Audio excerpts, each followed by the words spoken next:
Hello and welcome back to the PUBG Mobile Pro League Africa Spring 2023 season. My name is DK and of course joined by Crownscast on the desk. Crowns, how you feeling today? I am just as excited as I was yesterday because these teams, a little birdie told me that they're coming in for more danger today. Oh, yes, I'm expecting to see quite a bit of danger. Of course, as we know, we are heading into day number 4. Over the previous day, on day 3, we saw quite a big improvement, quite a strong showing coming through from Blackhand and CRYPTICS, with Blackhand taking those 2 winner-winner chicken dinners and closing off their day with 53 total points that they were able to secure. So a very impressive step up that they've shown right there. And I want to see how that then translates over into today's game. As we know, we are one day away from our final day for the very first phase, and it is a very essential day, right? Because the teams are running out of opportunities to lock in those positions on the overall standings. Yeah, today is that day where you cannot sleep anymore. If you're sleeping, you have to wake up. And I like the fact that some of these teams actually did understand that, as we did see that come through yesterday from Titan Gaming to be specific. We saw them sleeping all day long, but then they decided to wake up because they finally understand that, you know what, this phase is gradually coming to an end and we need to start playing better. Yeah, they definitely have to. And of course, as you saw there, we are going to be taking a look at the format also then coming up next, just to get a bit of an idea and just to remind the viewers as to what is yet to come and where we are going for the duration of this event. As we know, of course, it is going to be 3 weeks of league stage. And so far, I mean, the first day was pretty insane, right? Moving into the second day, the teams just upped the ante. Day 3, they went even further.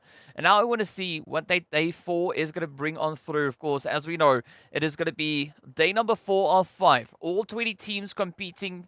We're not having any more of those super weekends. Instead, the teams just get the opportunity to focus on some insane PUBG Mobile action. And only 16 teams will advance through to the finals. Of course, we know there's also the glorious bonus points that have been added in, coming through from the previous season. And we continue with that yet again, looking to see how far these teams can push it and how much of a reward the teams will be able to pick up off of that.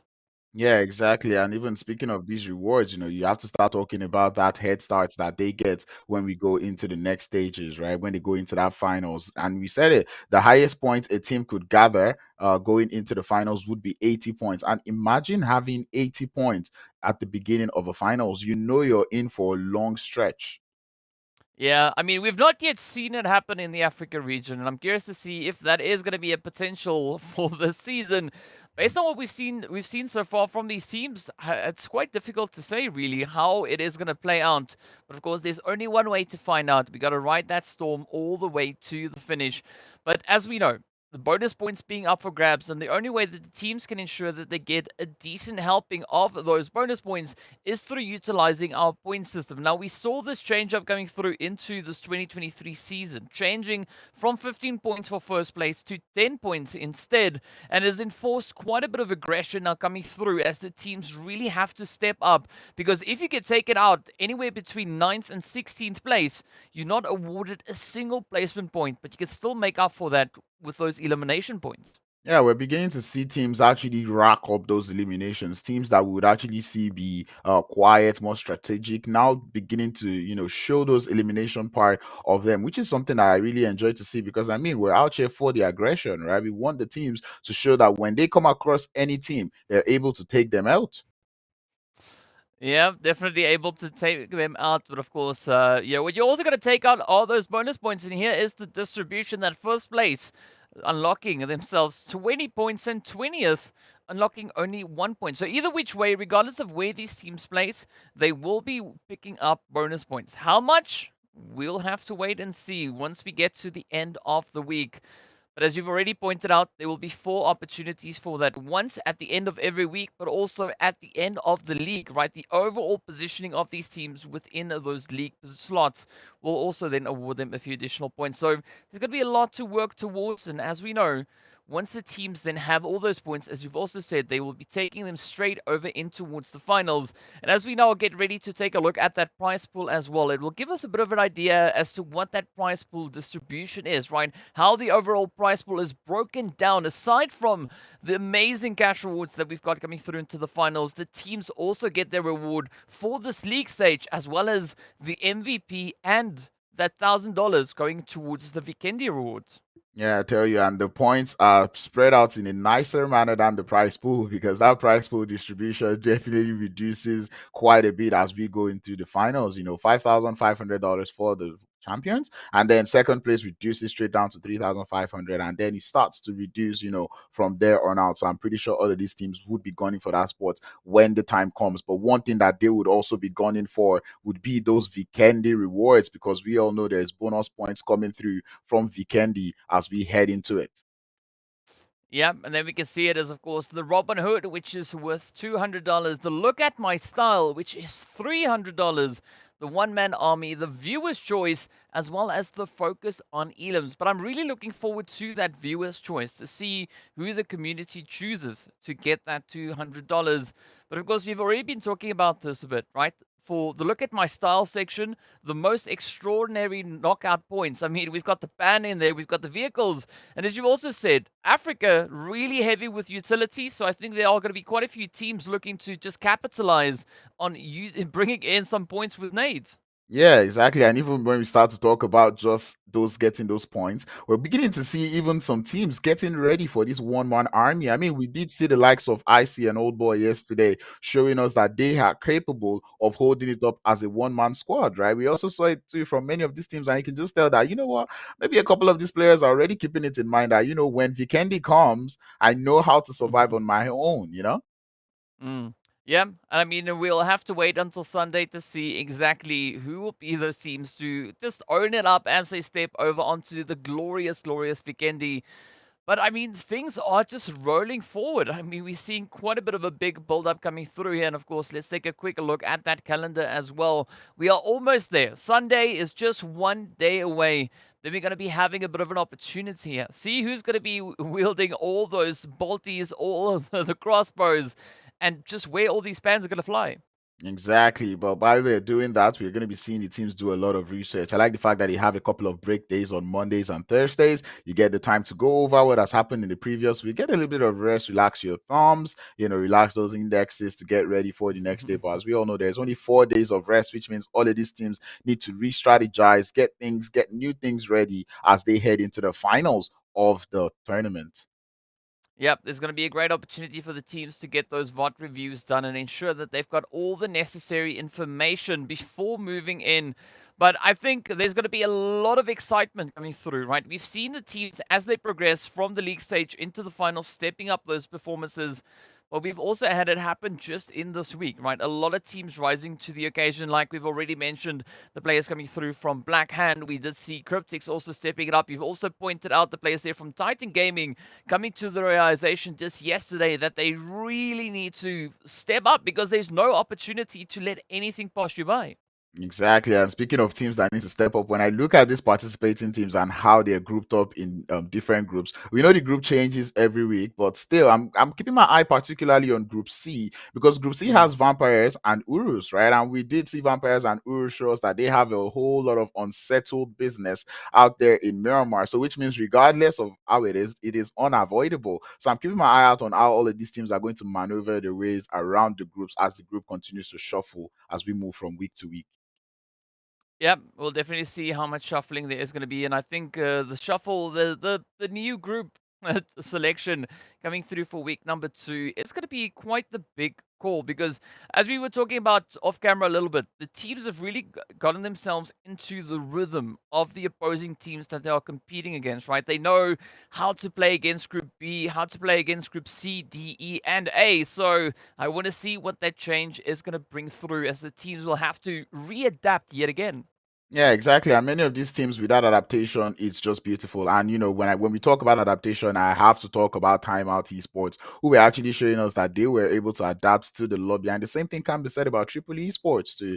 We see them starting to have better days as the days go by. And going into yesterday where we saw the likes there of Triple Esports securing about 46 points, that just goes to show that they're actually able to adapt. But now, like you said, we pose that question when we head into the next phase when the groups get shuffled. How quickly would you be able to adapt to the teams and the groups? Yeah, that is going to be a big question, especially looking at the performances that we had come through from just yesterday, right?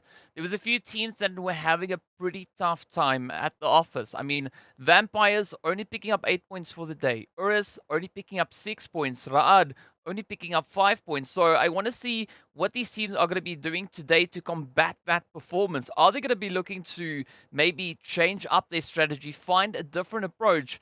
Because they have to, right? If they are looking to secure themselves within that top 16 or maybe just within the top 12 to make it over on towards Vikendi, there's going to be a lot of pressure riding on their shoulders. Yeah, we already see that bubble getting set up already. 62 points now on the bubble, which will eventually go up once we get into today's games.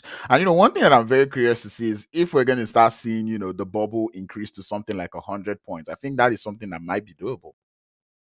Well, we'll find out soon enough, but of course, we want to take this opportunity also then to remind our viewers about the new RP, right? RP for month 21 is now available. Check the video to see the highlight moments of the blasted tank, the dark rain set, and of course, the gram rather, I said as well. So let's take a look at that video.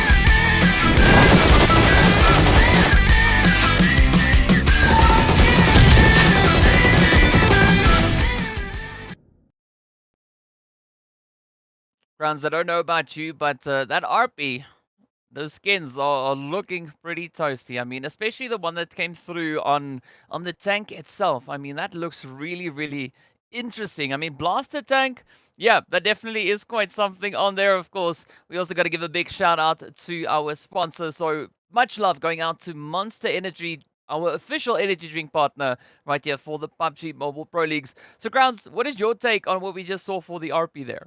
I really like the QBZ skin. Matter of fact, I've been Mm. trying to rank up, completing the RP missions just so I can get that QBZ because it actually looks very beautiful. And plus, I'm pretty sure all the teams in this lobby would really like that the DBS skins that actually comes through with the RP. Ooh.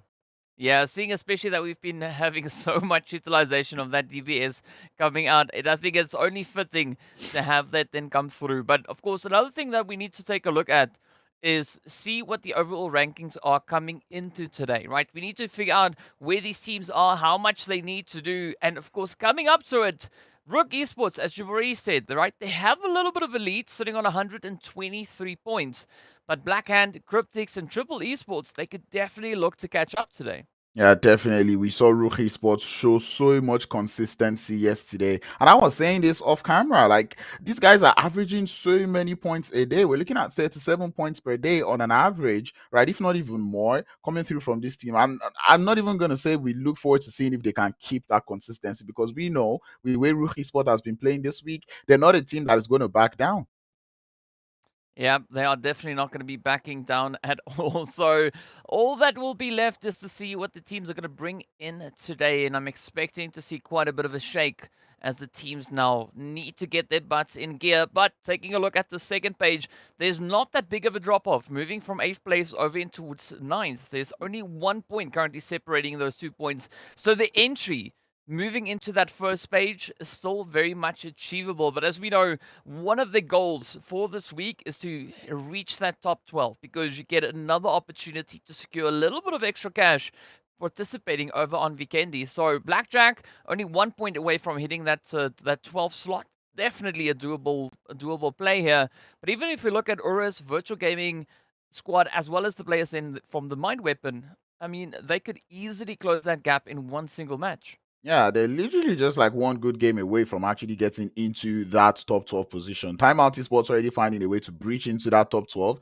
Going into yesterday, we actually seated lower on that leaderboard. But one team that really stepped up yesterday also was Arab Golden Esports. I mean, we saw them play so patiently yesterday, and it actually did pay off for them. They find themselves on ninth place overall in the leaderboard, right? And that is in the bubble. That is what they need to do. And I'm keeping my eye out on them going into today's games because we do know that this team has got what it takes. I just can't wait to see them today. Yeah, I mean, I have to agree with you that Arab Golden finding a really good pacing just based on their performances coming through from yesterday.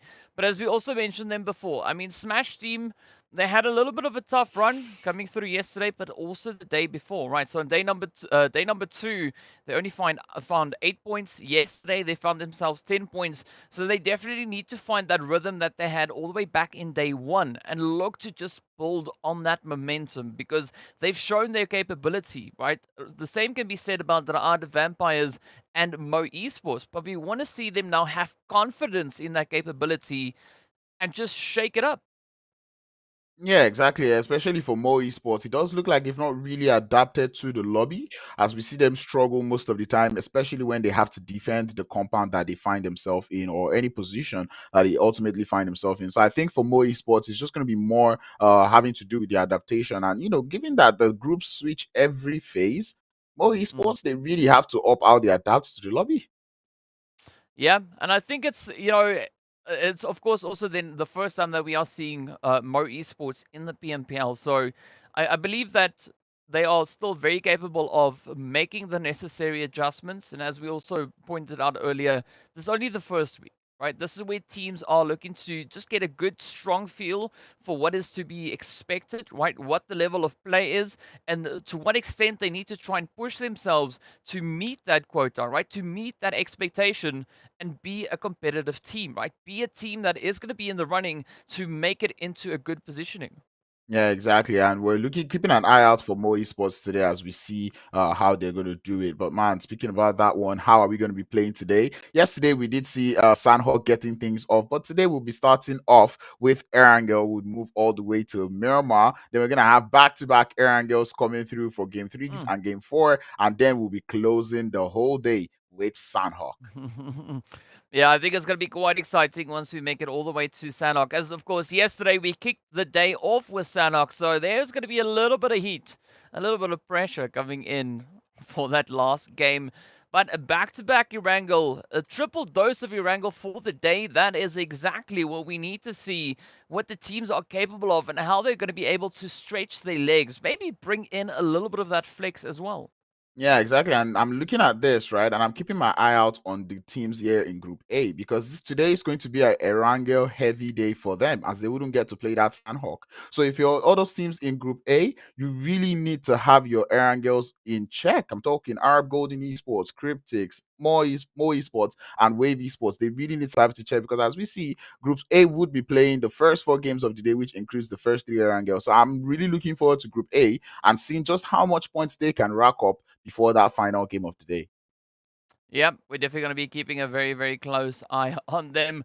But I think we'd also love to hear what our viewers are thinking, right? So be sure to let us know on social media. You can hit us up in the chat as well. Tell us which team you are here to support. Who do you think is going to be the team to take the winner chicken dinner on our very first game? Of course, it is going to be on Erangel. And as we've already pointed out, the players from Group A are going to have a beautiful, glorious handful serving of Erangel action. And I mean, if Wave and Mo Esports ever were looking for a great opportunity to really find a strong push, I think today is going to be exactly that day for them. Yep, and because we know I think the one map everybody should be very good at is Erangel. Mm. Everybody knows what the style is in the Erangel. They know the terrain so well. So I feel like for these teams that are going to be playing all the Erangel games today, they kind of are feeling like they hit the jackpots today. So I'm looking forward to seeing if truly they have hit the jackpot and if they will be doing that one as we would waste no further time to get into the first game of the day. It's going to be none other but Erangel. DK, who have you got eyes on? Ooh, Well, like I said, I'm gonna be looking at Mo Esports and Wave. I want to see what they're gonna be bringing out onto the battlefield. Even if they don't get the winner chicken dinner, that's fine. But I want to see that increase in performance come through. And yourself, who are you gonna be rooting for? I'm keeping my eye out on the side there of are golden. I did say like I wanted to see what they've got. They did play well yesterday, but not overly so well. I'm looking forward to seeing how well they can play if they're able to retain their spot in that top 12 going into this first game of the day.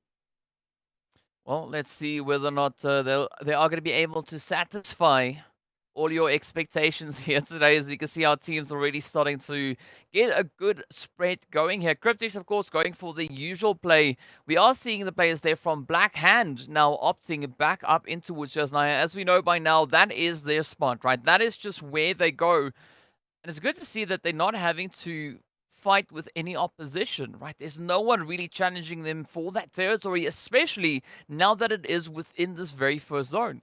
Yep, and we did see GREEDYFORKILLS yesterday. You go over there to Yasnaya. They're not playing this first game, I believe, so we wouldn't be seeing them there yet. But who knows? Maybe when we get into the remaining Erangel games today, we probably would see that hot drop coming through. The playing part does look, beautiful. It's one that just cuts through the middle, so I think all these teams would be having not many problems landing in their preferred location. We do see a little bit of a skirmish happening out there in Pochinki, as we have the side here of URUS and RUKH looking to have a hot drop here. Well, there we go. There we go. Getting us right off into the action. As Ghazi now has a bit of a honey badger. I mean, we haven't really seen the honey badger being utilized at all. I don't recall seeing a single knock coming through from that in any of our previous days of play. But who knows, right? Maybe I'm wrong. Maybe we just not watching. Maybe I was just not paying attention at the right times. But either which way, I want to see whether or not that honey badger knock is going to come through.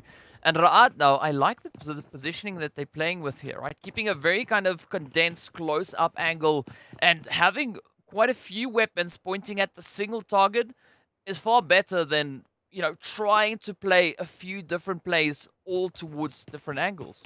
Yeah, at the same time, I really enjoy the way URUS is playing right now, having two players out on the outskirts. So if things go wrong, at least they'd have two players who could at least help them. Plus, having players around kind of gives them a little bit of an angle, but it does look like RUKH would have a little bit of space to fall back if at all they need to.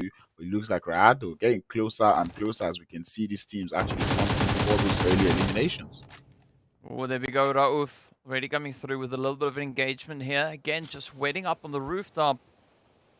But it is at this point still an information gathering process. Both teams, they know that there's an opposing team within the territory, but they don't have an exact idea as to where they are currently situated.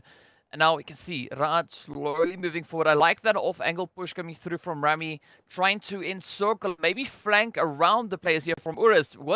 Once I think Rami makes it up to that church potentially, that could be a very, very powerful position then for RUKH. Yeah, very powerful. We do know there's a player of URUS just around that area, but it's not going to stop him from getting to the church. Right now, it does look like RUKH looking to go for a little bit of isolation, distraction, to kind of make sure that their teammates, Rami, who's trying to get an off angle, does not get spotted, which is a nice play. You want to make sure you're keeping Ramsey watching and, saying like, oh, I need someone watching me, all the attention out there on Rami, but Rauf on the roof will get spotted by that off angle we did say was going to be important. And there we go. This is going to be the introduction to the push as RUKH would go upstairs to again get in the knock. URUS now down to the final two. Oh no! Weiss hitting themselves with a bit of a self molly on that one. Not ideal, but it's okay. It's not the end of the world, but a great opening coming through here from RUKH. Already finding that knock, following through. Great opportunity onto Rauf as well. As RUKH now getting ready to just mount a full-on aggression. You can see already Farokh just trying to figure out where are they going to look to get themselves situated, because RUKH not wasting time, just rushing forward and so aggressively. Yeah, the pre-fire is coming through from them is absolutely wonderful. Flashbang, but it's going to be one for the self, as the push would have to start upstairs. We do see the side of Raad not going to sleep on that knock that they have. They know it's currently a 4v2, and you can see them trying to capitalize on that advantage that they have. Randy up against Wise, trying to see if he can get a couple of shots to connect. Find a little bit of luck, but not quite the full damage. Wise with the UMP would be able to Oof. get one knock and make that Farouk get in the second, even in the ties. But Wise will fall. DBS in the hand will get one more knock, and Farouk is got something cooking, but Hazem would be there to stop him in his tracks, as the side there of Raad would be the kings of Pochinki.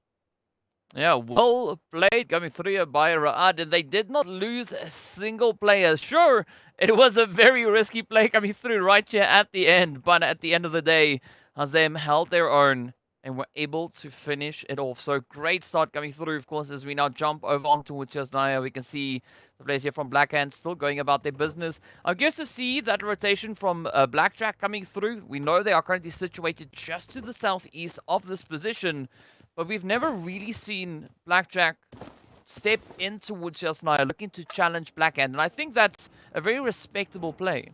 Yeah, and even more respectable would be Vampires Esports, right? We see them also land close to the side there of Blackjack, but both teams find a way not to fight. Those three teams in that triangle, Mansion, Lipovka, and Yasnaya Poliana, not quite going for a fight against each other. It's quite respectful plays that I enjoy, and you kind of like it when the players do this. Save all the activities for the later phases of the game.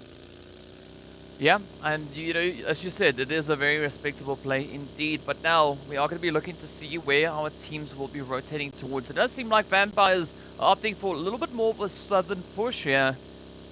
And this could be a risky one because we know Titans, they've dropped over in towards Malta. So there could be a little bit of a convergence along those pathways. But then looking at the players here from Lag, they've got a very nice setup happening right here. A little bit of a bowl angle that they do find themselves in. But the rest of the opposition is all towards the north and a little bit further on towards the western side. So I'm not really all too worried about Lag's current positioning.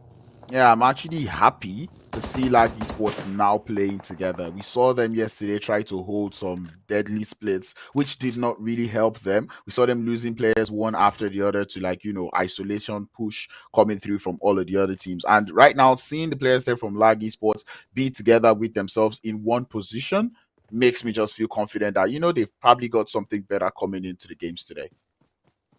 Yeah, there's only one way to find out. We got to stay glued to our screens to figure out exactly what will happen.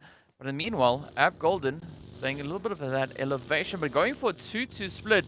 We do see Quality and Wanted now making a dash a little bit closer towards that center zone. Not really committing to school just yet, but instead hanging up on those hillsides. And I think that's going to allow them some great information because, as we know, at this point, information is going to be absolutely key in that zone. Now moves further up north. Look at this, though. RUKH, Blackhand, and CRYPTICS already well established. Three teams you do not want to be well established in the zone would be those three that you've just mentioned. And instantly, the amount of vehicles we're seeing on the map, it's just what I really like about these teams, right? Even if they rotate late or they're normally a team that would like to rotate late, the speed at which they move, the instance that zone closes up, is just very impressive. Yeah, and that is what the teams will get rewarded for, is that proactivity. But again, Blackjack also now just trying to find a few shots in the direction there of Arab Golden, but they've already been able to just get well situated within the hard cover, and having a bit of a setup towards this bridge, I think is going to be an interesting play, especially now that we've got so many teams yet to push up from that southern side, right? We got Lag, we got Titan, we got Timeout, all having to venture in and try and find a bit of a play to make. But again, still so many teams yet to move up. We see a lot of teams on that western side, also over on towards the eastern side. So that zone is only going to get super crammed up from this point. Yep, the east to the south, that is going to be a very choked up part of this next circle. We just see Ra'ad still taking their time in Pochinki as they start to make it, or actually they're still getting looted up, getting crazy and, getting all that loot. And one thing I know about that position is that Pochinki doesn't have the most car spawns, so I would understand why they're probably still there at this time of the map. Plus, they did also have that hot drop to deal with. Well, let's see where this one now goes as we move up. Knight doing a little bit of parkour, flying off of roofs and just venturing over into some new compounds there. But Blackjack also keeping their position very condensed, right? Not seeing a big major spread coming through. I think that is a relatively wise decision to make at this point. But now I'm looking over towards that western side. Triple, smash, making a bit of a dash, looking to see if they can get an anchor point set up, or at least an entry point secured. But they are going to be running into a little bit of that wave action as well. Yep, and Wave Esports, we do know them. They happen to be a team that really knows how to gatekeep. We saw that coming through from them on that southern zone that we got in that Erangel game. So seeing this day that they're currently seated on the edge, and I mean, that's what you really want to do if you're an edge team, right? You want to make sure you're gatekeeping everybody, keeping everyone from getting into that circle, and that is exactly what they're doing. And Triple Esports going on the rotation out there, they do seem to have been able to avoid them one way or the other. Let's see where this one now goes. Nice, steady push down the hillside. As we saw quite a strong performance coming through from Old Boy and Icy just yesterday. I want to have a little bit of a taste as to what Chemo and Thor are going to be bringing in. And will they come through swinging as well? But Rami now holding a very off-angle position here, as we can see that zone moving further down south. But look at Eugene. I like that play coming through from RUKH, right? Sending the scout out, looking for a position already, and then the rest of the team can just simply fall back if need be. But again, the shots are being met over towards Triple rather, and that does delay the push ever so slightly. Yeah, I mean, it does kind of, it's just a situation for RUKH where they know, like, okay, once we're done with this fight, we know where we're going to. And that is pretty much the importance of having a scout out there in the zone, which is a beautiful play to come through. But man, Triple Esports not quite looking to have a lot of fun, as Smash Team would fall back behind them. They will be able to get a knock up onto the side there of Smash Team to kind of give themselves a little bit of time to move into that next circle. Let's see now. Here we are. Triple, smash, fighting out in the edge. Oh, Old Boy getting caught with a beautiful distraction there, getting pulled off to the side. And Black Lost now just trying to ride this wave a little bit more. But again, now Smash taking a very wide approach. If you can see Ban holding up on the hillside, Black Lost just on the front line. The rest of the crew now positioned towards the north. But are they going to be able to encircle the triple squad here? Will they be able to get that jump? Because it's now down to Thor and Chemo, the two that I said I wanted to see a little bit of a performance from and maybe see what they have in store for us. Well, I mean, if anyone is wondering why Icy and Old Boy are knocked right now, I think we all know that DK caused it. But anyway, we're looking at a push coming through on one of the bridges. It's going to be the Western Bridge, as we see VISTA making that push up onto the side here of Mo Esports. Bomb Bomb and Paradox do find themselves in a little bit of a skirmish, a little bit of a pinch, if you ask me. Well, let's see whether that pinch is going to result in any pain. But now the opportunity is there. Mo Esports just need to try and ride this one out. We got Bum Paradox holding strong. The rest of the team not too far away, but a very, very open play coming through there from Bum. As the shots connect on up, this is a Brood rushing forward. Down goes Paradox, and it now turns to Hainsley to see what they can bring through alongside their teammate to find that extra bit of continuity. Yeah, I think that was bound to happen out there because the side of Mo Esports, they did not have their last two players covering that angle ever so nicely, hence why they did get taken out. And at the end of the day, it wasn't really easy for them to leave that position that they were in. So them losing two in that place pretty much was bound to happen. VST picking up those eliminations. Well, here we go. Skydo still alive, still in a position where they can do something, but they are going to need that that reinforcement coming through from Hainsley, or maybe it's the other way around. But either which way, I would definitely like to see Mo Esports not just regrouping. In the meanwhile, we are going to be looking over towards that zone. It is getting ready to pop. It centers towards Titans, and this is the kind of play, the kind of positioning that they need to go absolutely rampant. But Arab Golden already trying to pick off quite a few of those hits, just trying to maybe make that vehicle go boom. It doesn't seem like Titan will let that happen just yet. Yeah, and I enjoyed the rotation that has come through from Titan so far. Started on that late rotation, went all the way to that eastern side of Yasnaya, and then now they find themselves on the center of the circle, which is pretty good rotations coming through from them, as we can already see them trying to take an advantage of the squad houses just on the outskirts of RUKH area where Arab Golden finds themselves in. Oh, but now it's going to be a curious game to see whether or not Arab Golden can meet them head on. Will they be able to survive? As we know, Titan quite the formidable force to go toe-to-toe with. But an interesting thing that I'm noticing is that the rest of the teams are opting for a northern push, right? There is a big gaping hole as the teams are looking to rotate towards that northern side. And, I mean, it's going to be pretty tough. We got Wave, we got MEA Esports Smash, we got RUKH, we got Black Hand, as well as CRYPTICS yet to move in. Yeah, and I think this is one of those zones where these players can see that this is the circle where we have to pick to eat one of two sides, right? We can either remain on the north or we go to the south, right? And we can see like many of these teams understanding that, you know what, in this type of circle, instead of having to do the pick my luck, we're just going to try to see how many eliminations we can get, try to clear everyone who's on the outskirts of the circle. And I think that's why we're seeing more edge gameplay coming through from the teams out here. Well, let's see if that is going to continue to evolve as the teams now continue to find a bit of an opportunity here. It is going to be Wave to get pushed onto what's next. As RUKH come knocking on the door, out goes the mollies, the rush, the push is there. Gaddafi with that S12K now, just trying to find a bit of a play, but unfortunately, the knocks will not work out. The nades flying in yet again. Wave, oh, managing to hold on actually quite well against this onslaught coming through here from RUKH. Yeah, I just love to see it. Hemo and one knock, the last 2 players alive, having to push up onto Pusher. Definitely too much for Pusher to handle, as the side of Wave Esports will emerge victorious in that building. And this is what I was talking about. Wave Esports knowing how to hold and keep teams out. And this is just beautiful defense coming through from them. Oh, but as we know, there's still quite a bit of work to be done here. Wave now need to be cautious. And CRYPTICS could also come on knocking to that door. But it does seem like CRYPTICS putting a little bit more focus on that eastern side.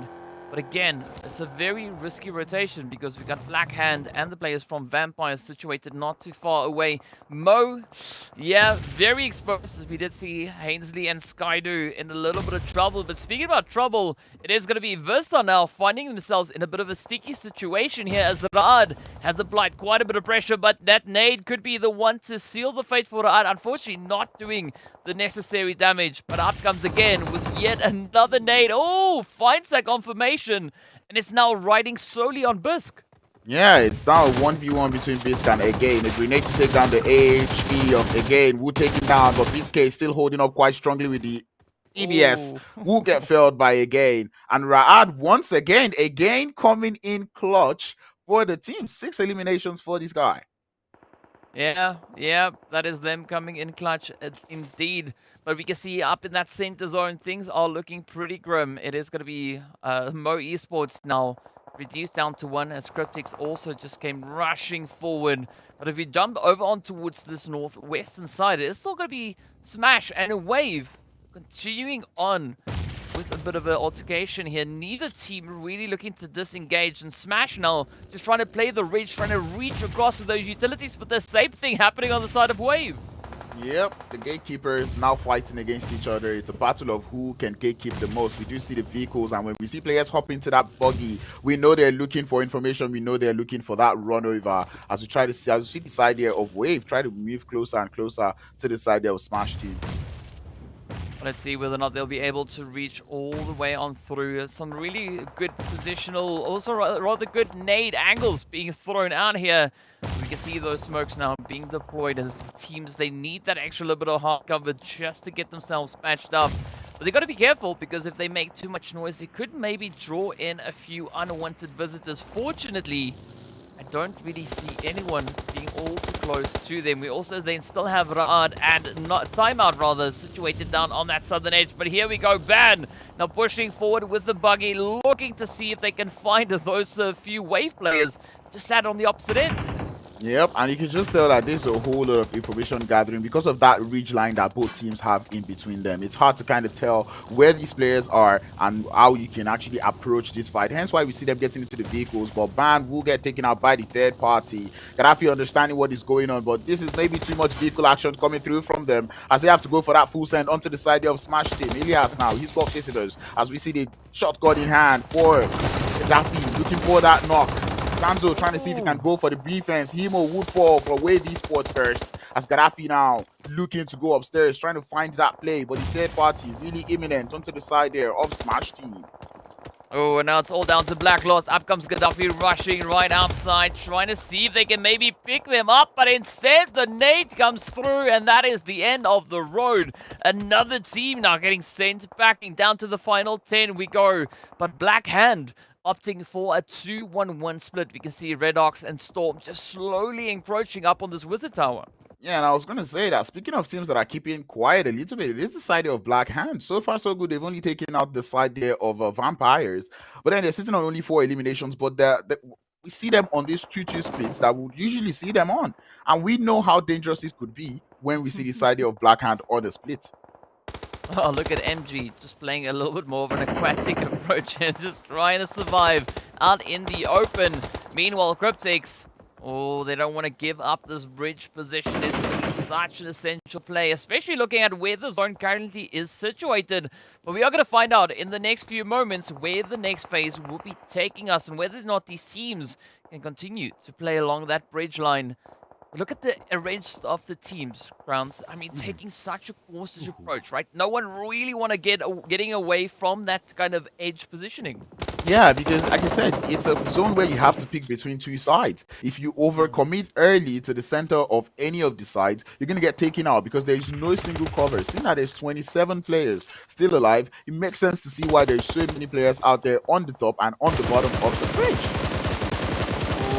Our bridges, this could be Lang's opportunity now as A9Q is spotted out a bit of an angle towards Wave. But Lazy Boy also just hugging the edge there. They don't want to give up anything. RUKH, meanwhile, now trying to see if they can maybe contest the plays here from timeout for a bit of a compound play. Again, this compound could be quite the sought after spot, especially seeing that it's currently within this next phase. Yep, and it gives a whole lot of sight onto that next circle. So seeing this idea of RUKH wanting that compound is a nice play, but at the end of the day, they are going up against not just anybody. They're going up against a team that has more players than they do, which means, you know, that attack might not just be as strong as they want to, but you've got to say it's RUKH waking up today.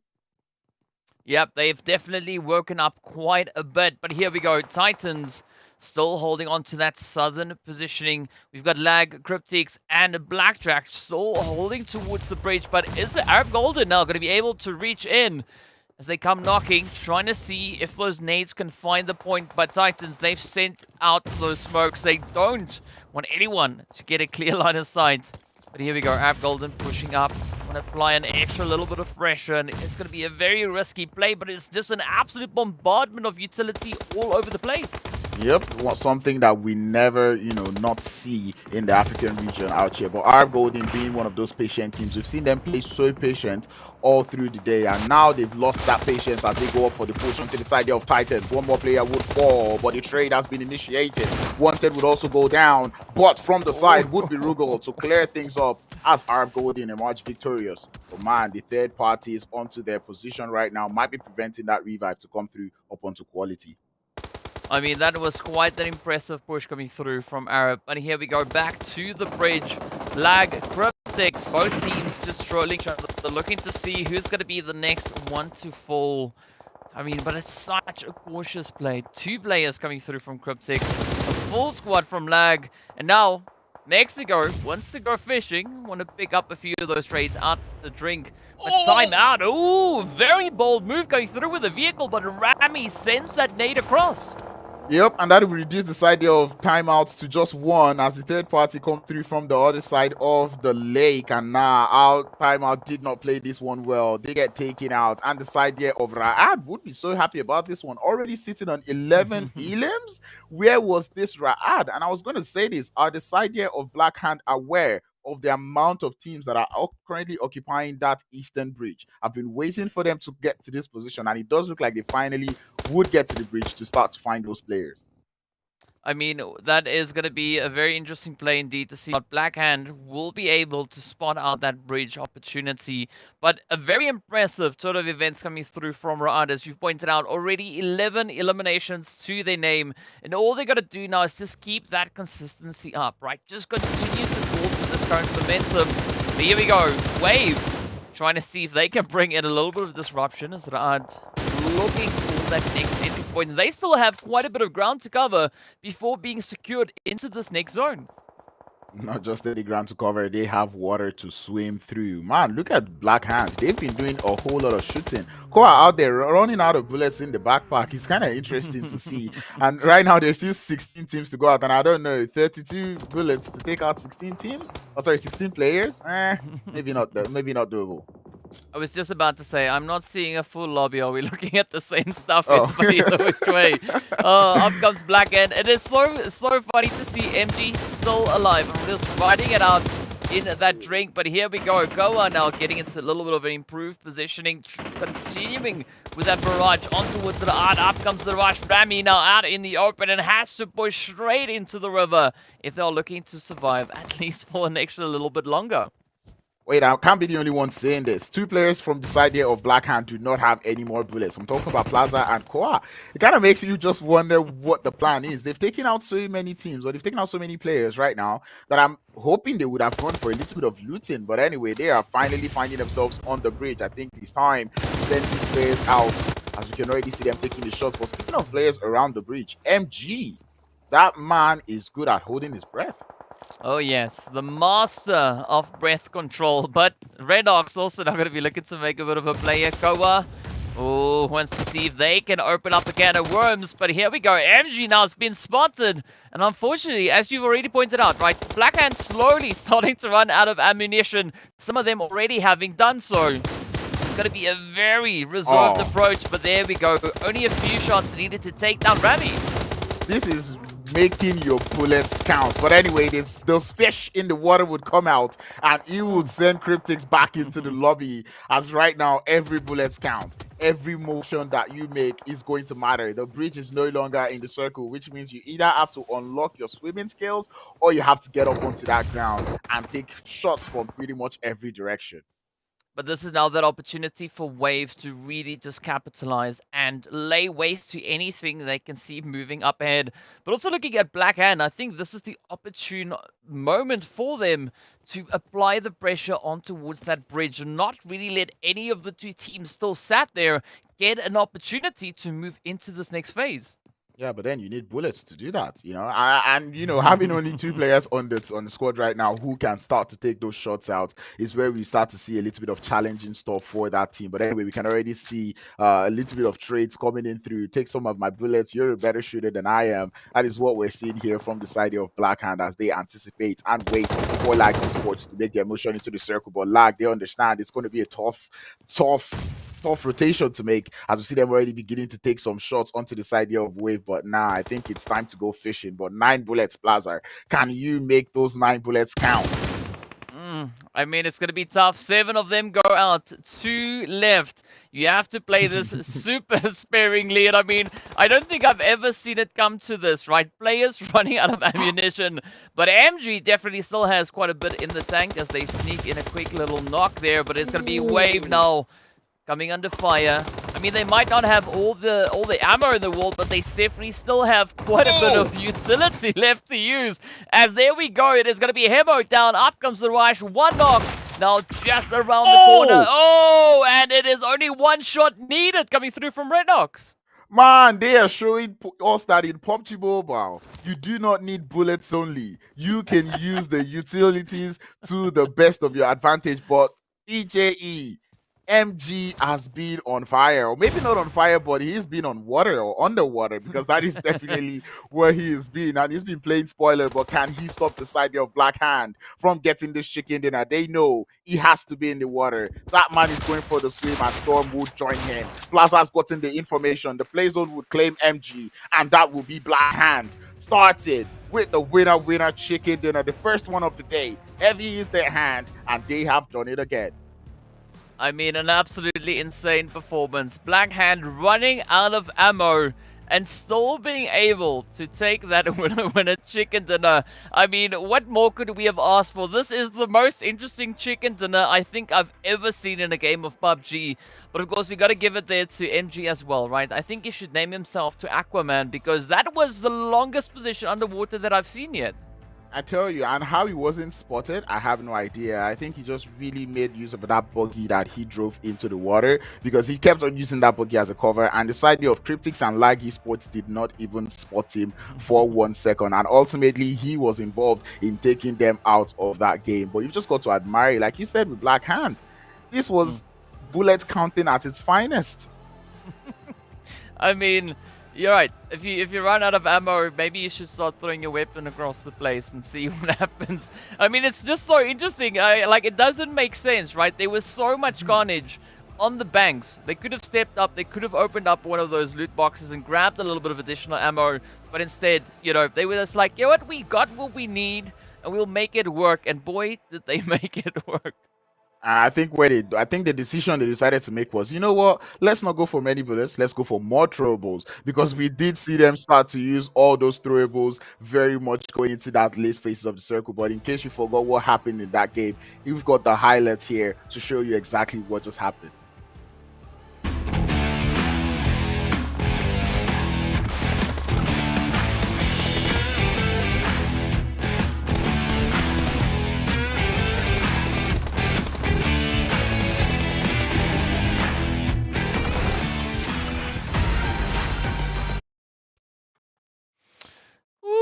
All right, so I think it's now been established, right?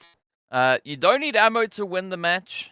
You need a lot of utility. This is Africa, so we've already seen a lot of that utility usage come through. But now I want to know what is going to be that next thing, right? Because it seems like these teams are coming up with creative ways of getting the victory every single match, right? We've seen solos waiting in the same spot for the longest time and then just jumping at the exact moment to clutch that winner chicken dinner. But of course, we need to take a look at those points. And it is 12 eliminations coming through for Black Hand, 11 eliminations coming through for RUKH, and of course, Wave kicking up a bit of a storm with 9 as well.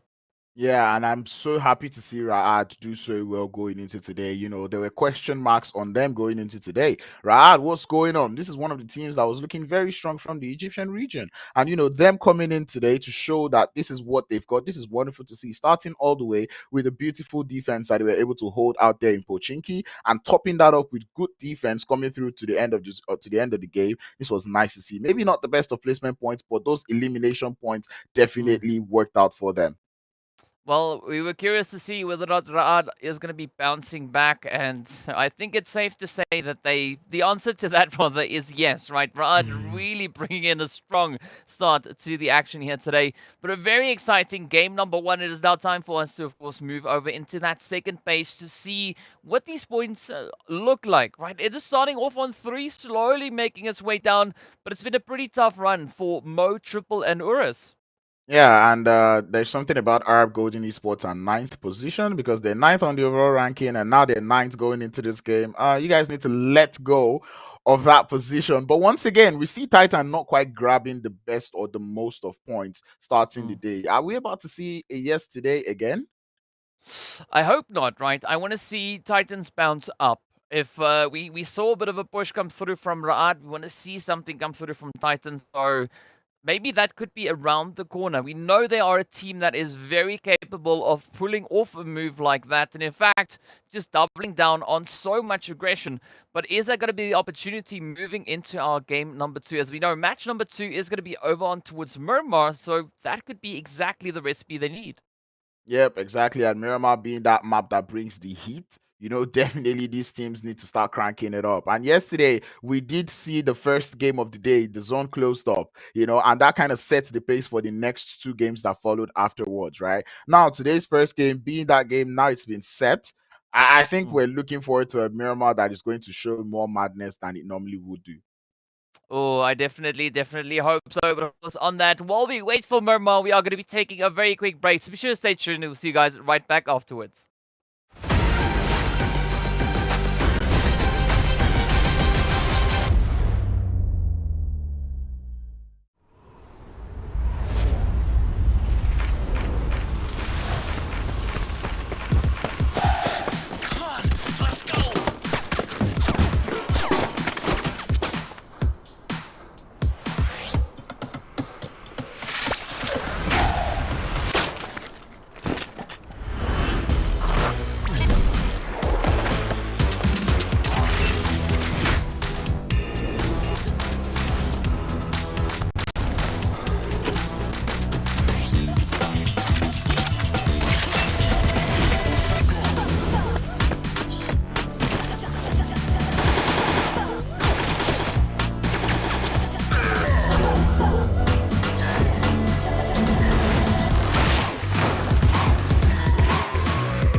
Ambassador is here. Oh, thank you. Thank you.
Hello and welcome back to the PUBG Mobile Pro League Africa Spring 2023 season. This is day number 4 and we've been seeing quite a bit of insanity already coming off of the back of our very first game. But of course we want to give also then a quick big shout out going out to Monster Energy, our official energy drink partner right here for the PUBG Mobile Pro Leagues. Now, Grounds rather. Wow, I'm going all on a whole bunch of different names here. We've been seeing quite an impressive play, right? We've had Aquaman showcase. We've had almost zero ammo chicken dinner come through. Like, what are we going to see when we move over in towards Miramar, all right? Are we going to have Inferno maybe come through and make a bit of a showcase? I mean, Inferno is not something that would be too hard for these teams, given how well they like to use the throwable. So yes, if you want to go into Miramar showing that you've got the Molotovs, please do. I really want to see that one. Although I do feel like going into this Miramar, we'll be seeing more 4v4 fights, because that's kind of the tone and the pace that these teams have set already in this first game of the day. Well, there's been quite a bit of a pace, but now it's all going to come down to whether or not the teams can match that and step up, right? We've already been saying that we want to see a team like Titans now use the opportunity on Miramar and showcase their talent. Show us the Titans, rather, of old, right? We want to see that absolutely insane play come through. We're going to ask you, though, before we make our way towards that, right? We've seen a plethora of different flight paths come in. Where do you want to see the flight path go and potentially maybe that final zone finishing up in towards? Yeah, I think I want a brutal flight path this time. Probably a flight path that is on there on that western side. You know, those long north ones. Yeah, probably that touches that ruins area. And then I want to see a zone that goes all the way towards Puerto Paraiso, somewhere on the opposite end. Kind of challenge these teams, see just how well they can move and how well they can rotate going into that one. Well, of course, as we know, stepping up into game number 2, it is going to be Group D sitting this one out. But with regards to zones, I agree with you that I want to see a southern shift, right? I want to see the zone really challenging the teams, going in a different direction of where the flight path has gone. Yep, and seeing that Group E, or sorry, big that Group D will be sitting this one out. That's RUKH Esports, Smash Team, Team Raad, and VST Gaming. Almost makes me feel a little bit bad, especially given the fact that Raad just had a pop-off game going into this or out of this Erangel game. So, having to sit back after grabbing so much intensity.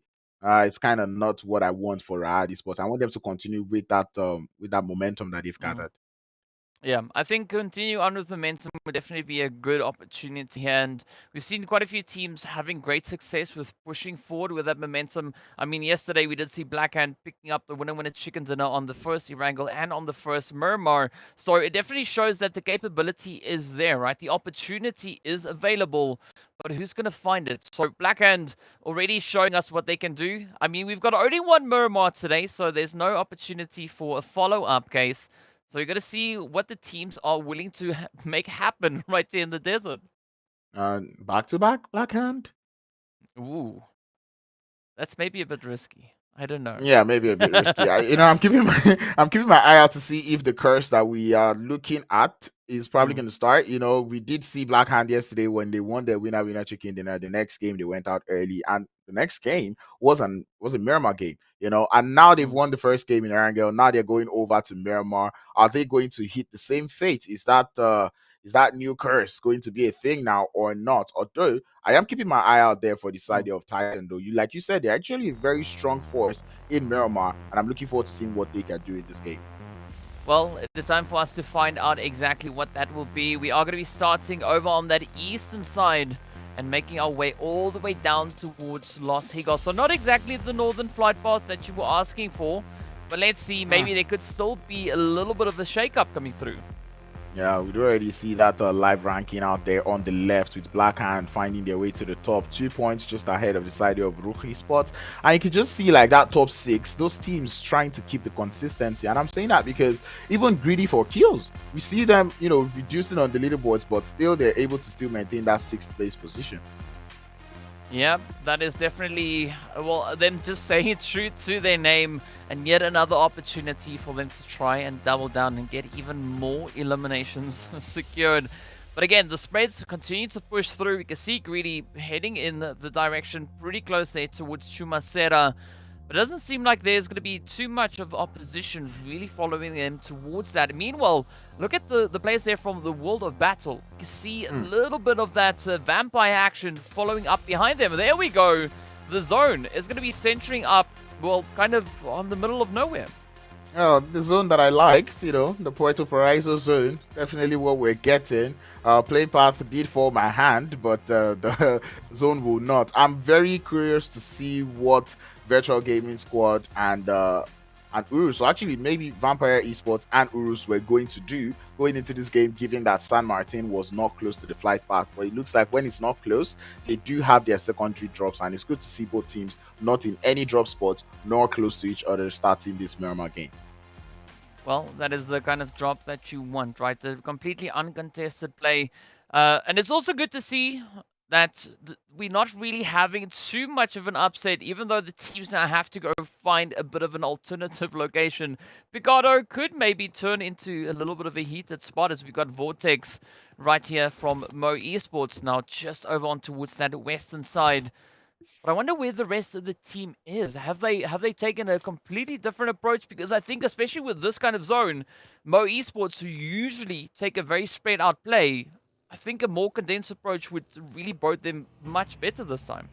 And I mean, they need to get condensed right now. Vortex probably having so much to say right now. But anyway, it does look like the rest of the team would be holding quite all right with the side of Vampire Esports. But Vortex here has to hold up against the World of Battle. He's doing good, able to get the first knock.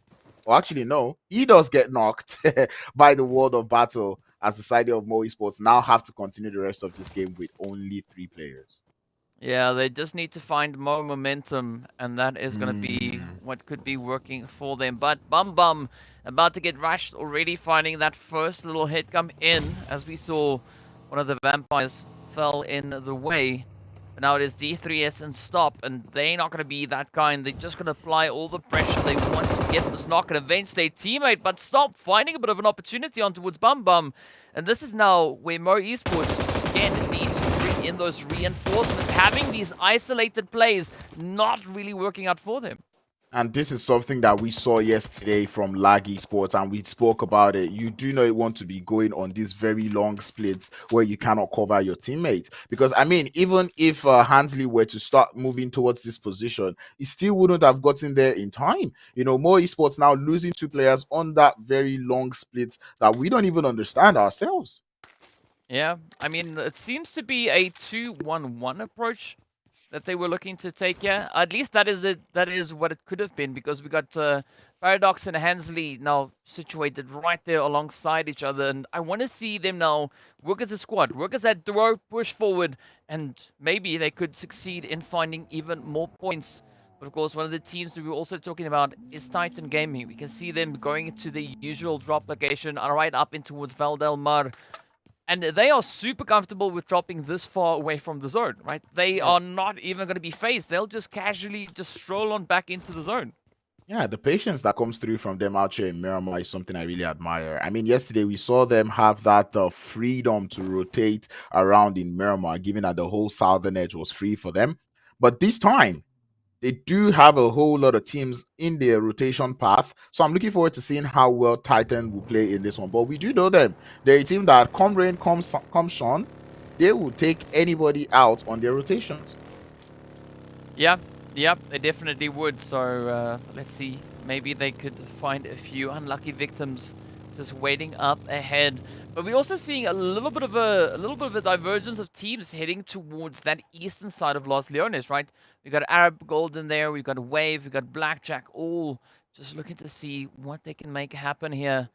But all the way up north, right here in towards El Azhar, it's going to be the Mind Weapon. They also have a very peaceful looting location. Yep, and I'm pretty sure these are the teams that are quite thankful for the playing path and pretty much the rotational and drop locations for all of these guys, because man, they're just out here chilling and relaxing. Maybe not the best of points out there in Miramar, but still they still have what it takes. I'm looking towards that Los Leones area of the map. You know, we usually see Blackjack Esports land around there, and given how central that position of the map is, we might begin to see a couple of teams head towards that direction. Well, let's see if that is going to be on the cards now. Teams yet again still trying to just find everything they need before taking that long, treacherous play.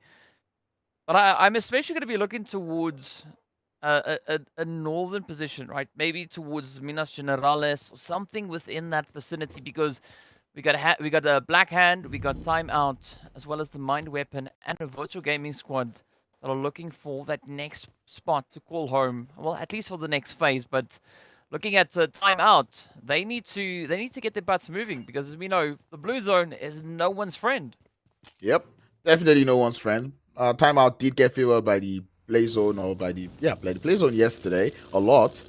Today they're not getting favored by that first play zone, so I'm looking forward to seeing if they would actually be able to get themselves into those steady positions. That's what I'll call them. When we look at this southern map, or sorry, southern circle that we've got.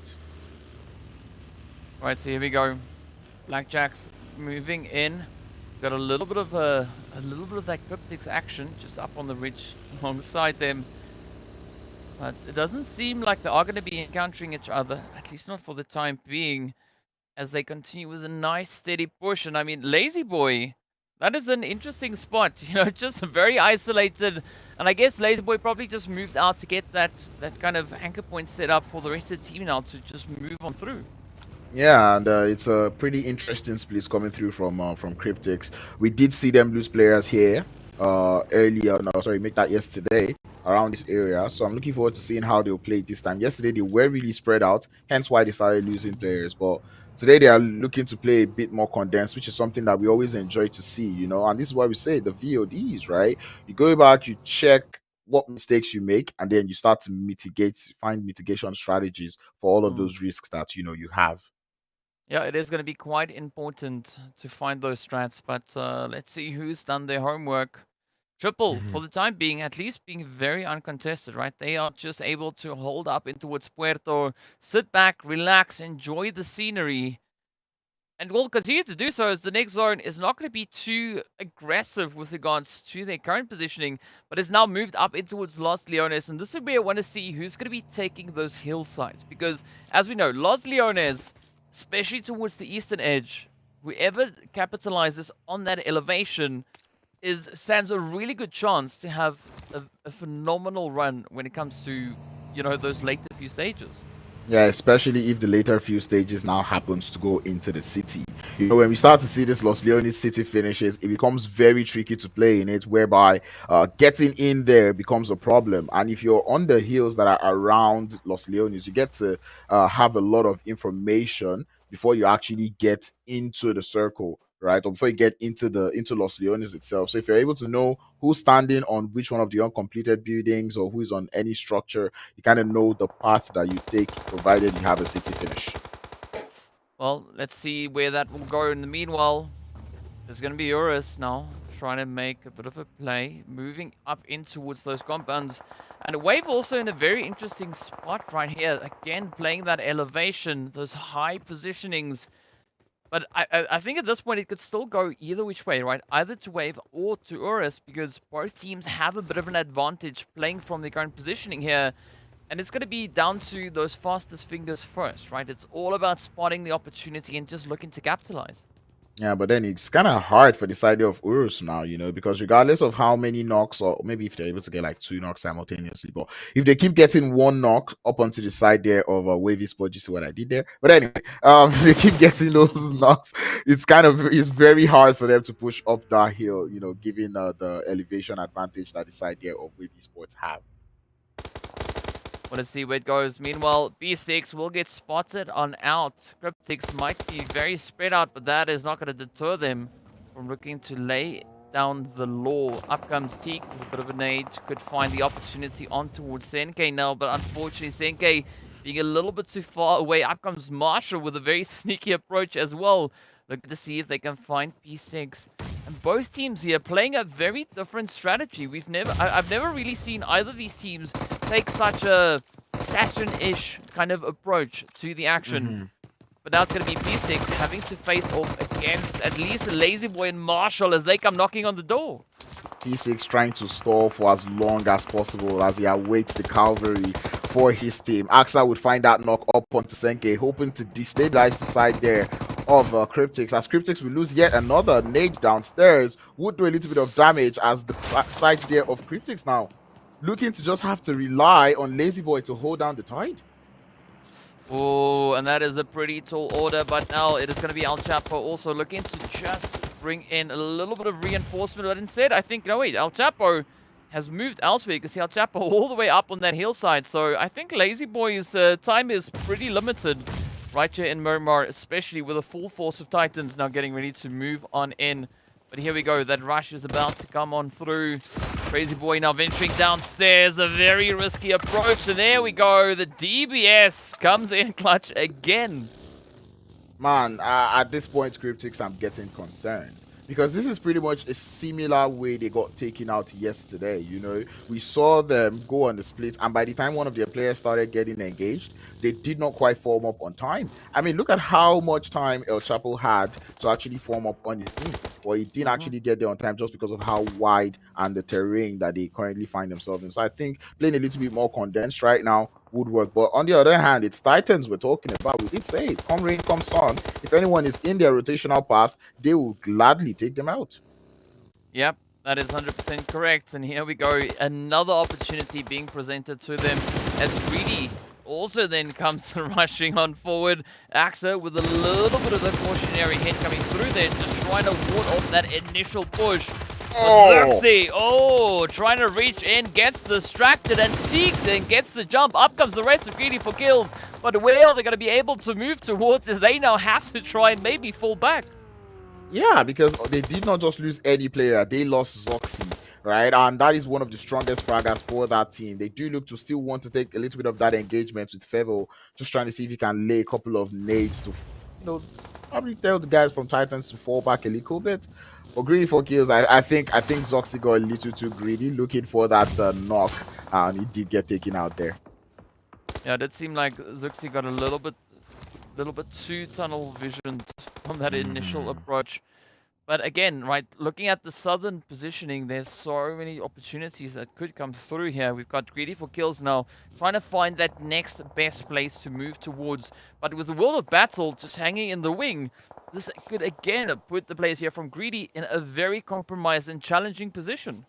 Yep, they do have a little bit of terrain to work with, but still does not eliminate that danger that they're facing from the side of the World of Battle. So I'm looking forward to seeing how much they can hold the defense. The buildings do not have the best of cover, so they would have to ward off 2 teams simultaneously as we begin to see a couple of teams make hay out there in Los Leones. Well, it has not yet been decided. Ooh. But it does seem like there's a little bit of an uprising coming through as the players from URUS turn their attention on towards Blackhand. We did see those lovely red warning signs going off, but the zone also getting ready to pop, and it centers up in favor of Triple Esports. But look at TIMEOUT and Lag, both teams also just hanging on those edges. But here we go as the players from the Mind Weapon and Vampires now look to see who will be the team to rotate out and move into that zone. We do know vampires are one team that know how to fight within cities. So seeing them going for this engagement with the mind weapon, it's not something that is too surprising for me. The revive will come through up onto Delha, but it's not going to stop the push coming through from Virtual Gate. Sorry, from vampires, as we already see White Boy trying to see if he can smoke up. Bandages have been hurt. A couple of damage done up onto the vampires. As the mind weapon will continue to let the mollies fly. We wanted to see fire in Miramar, and indeed we're seeing some of those come through. The push would come. White Boy gets felled. As Society of Vampires would lose one more for the trade. As they'll have now looking to hold his end against one more. As one more player would fall for vampires, and all will go out as the mind weapon finish them out. Max with the 3-piece. Yeah, really taking it to the max and continuing to just ride it out. Meanwhile, Arab Golden, the players here from Mo Esports, as well as the World of Battle, running into each other right on the edge of zone, and that is World of Battle getting a ticket punched off. They are.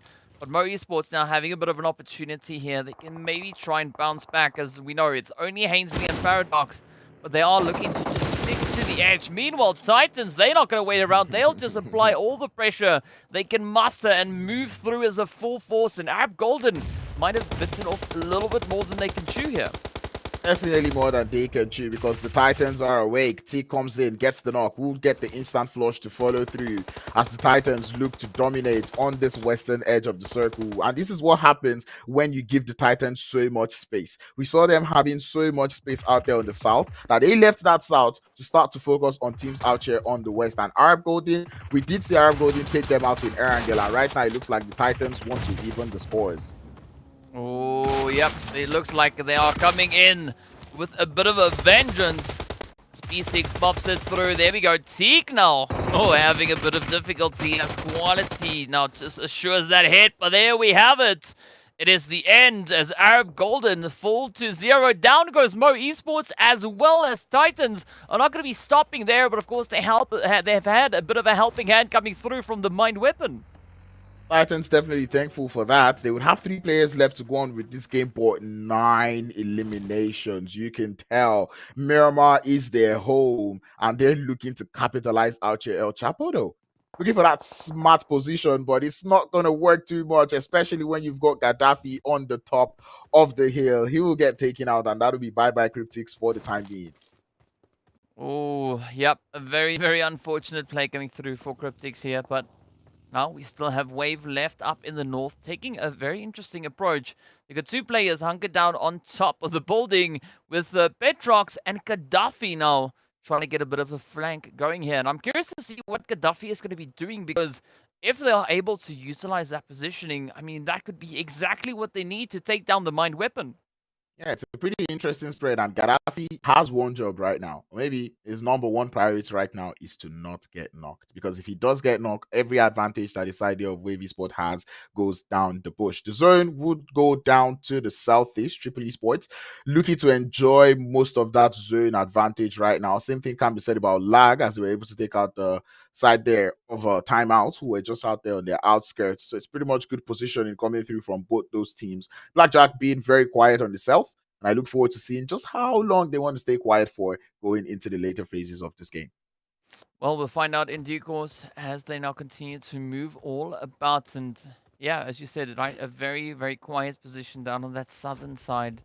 But things aren't looking very clear up in the north either. There's Wave just leapfrogging their way closer and closer towards the zone, but not taking a very decisive push just yet. Titans, meanwhile, they're going to be using this opportunity to just move all the way towards that to those compounds situated on the western side of that zone.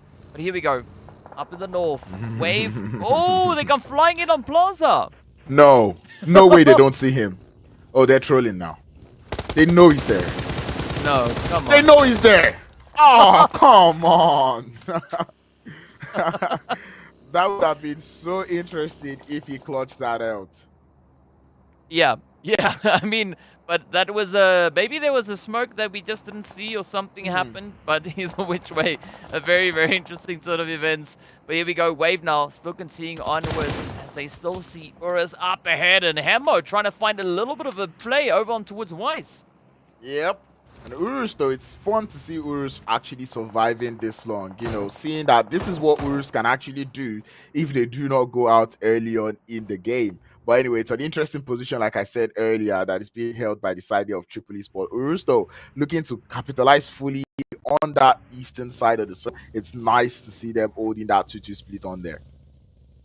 Let's see whether or not they'll be able to capitalize on any splits. And here we have it now.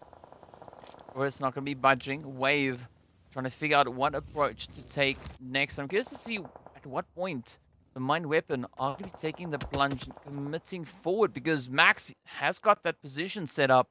For the rest of the team, they know they don't have that far to move to get themselves secured. But of course, looking at the predictions, it's either going to be Titan or Lag, according to our Arabic casters. But if we look down south, Blackjack keeping a very steady eye rather, on Titans. Yeah, and I mean, I would understand why those predictions will come through that way, because Lag Esports and Titan, they hold the best positions in the circle at the moment. So it's understandable to see that everyone actually thinks those two will take it. Plus, Titans have got a rampage going on right now. They left as a 3-man squad and they're still holding such long splits. Yeah, I mean, that is quite the wide spread indeed. I mean, it's definitely not an approach that we see being utilized at this stage of the game, but it is Titans at the end of the day, so maybe they know something that we just don't. And of course, Wave, they've spotted out the players there from the Mind Weapon, but no one really being established smack dab center zone. Even with the new shift, it still plays quite favorably towards Titans, and of course also then the players there from Lag. Both teams having control of compounds here. Yep, control of compounds, control of the whole zone, because you can tell that they know they can go to the center of the circle, but they decided not to go just yet, just because of the amount of players that are still alive in this one. But we'll hold that and come back to that one as Urus would go for that full send up onto Wave. 3 players down for Wave now, as Gaddafi has to hold his end against this full rush coming through from the side of Team Urus. Raouf does look to be onto something, switches over to the M4, but will get failed. But enough is enough, is what the side there of Urus would tell to Wave as they send them packing in 7th position.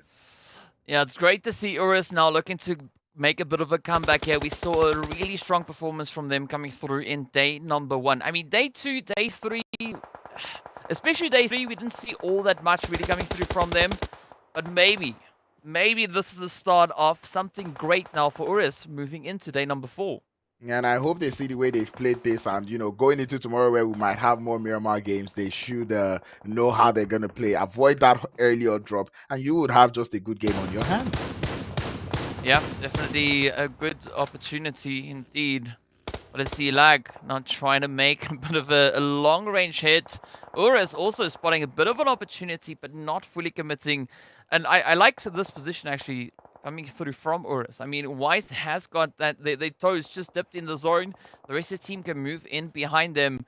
But if the zone moves further towards that southern edge or even towards the western side, Urus are going to have a very tough time rotating away from this point. Yeah, especially with Triple Esports holding that position that they currently find themselves. Greedy for kills. Will start to go down one after the other as the Titan look to increase their elimination count. P6 pushing up the hill. Definitely spots Reno on that jump shot. As we can see, Reno trying to see if he can hold up against P6, but that DBS definitely does the work as Titans would continue on the rampage. Yeah, quite a big rampage indeed. I mean, already up to 11 eliminations. I mean, before the match, we were asking for the Titans to just step up, right, and show us. And it does seem like, you know, somehow miraculously they were able to hear us, and that is exactly what we see happening right here. But as we look over onto the east, there's going to be Lag keeping a very, very quiet position, not wanting to make too much noise. I think this could be a great opportunity for a bit of a bait play coming through, right? Urus, we know, still having to find a decent position to play from. And if they venture towards Lag, this could be that opportunity. But Mexico not even going to be waiting around. Instead, they try to send the hits up, Weedle. Yep, you can tell that they've been gathering so much information from that position. Now it's down to the defense, because it does look like Urus are knocking on their doors, looking to have something get started. You were saying it. If this zone does go down south, Urus are going to have a tough time. And I think that's what they themselves have realized, hence why they're trying to take out the players there on that east. So if at all they do go down south, they have like a path that they can take going into the next circle, but the circle does look to be in their favor. Would move a little bit center, but still they're in a whole lot of trouble. Triple. Yes, sir. I mean, triple, this is not the kind of position you want to find yourself in. Based on what we've seen from URUS so far, they are really looking to prove a point, already sitting with those 8 eliminations to their name, and triple could now potentially be opening a bit of a can of worms here. But is that going to be the opportunity? Because Titans also just starting to move up. Yep, and you know what happens when the Titans move up. Everything is probably going to get shut down. But man, this fight between URUS and Triple, it's a long fight, hence why the grenades. But I think the noise has been heard. P6 would come in from behind for Triple Esports, and it's only a matter of time before they get spotted out there in that ditch. Let's see, maybe they can ride this ditch out. Not quite sure, but they are currently being encircled by URUS and Titans. Blackjack moving in on that southern side. Oh, it's going to be a very, very risky play. Lag also getting into position. So the fact that Triple is still alive and they've not yet been spotted blows my mind. But let's see, as we've already been having quite a few exciting plays coming through. But here we go, URUS now trying to get a bit of an angle towards Lag. Lag it's a lag sandwich right now, because Blackjack Esports would hear that noise and will come through for the third party. But it looks like URUS, they've got their priorities set on the side of Triple. I think we've got like a two-way fight here. URUS is looking for Triple, Titan is looking for Blackjack, and Lag Esports is just there watching everybody go against each other like, so who do we third party? Oh, I mean, it's great when you have so many opportunities to choose from.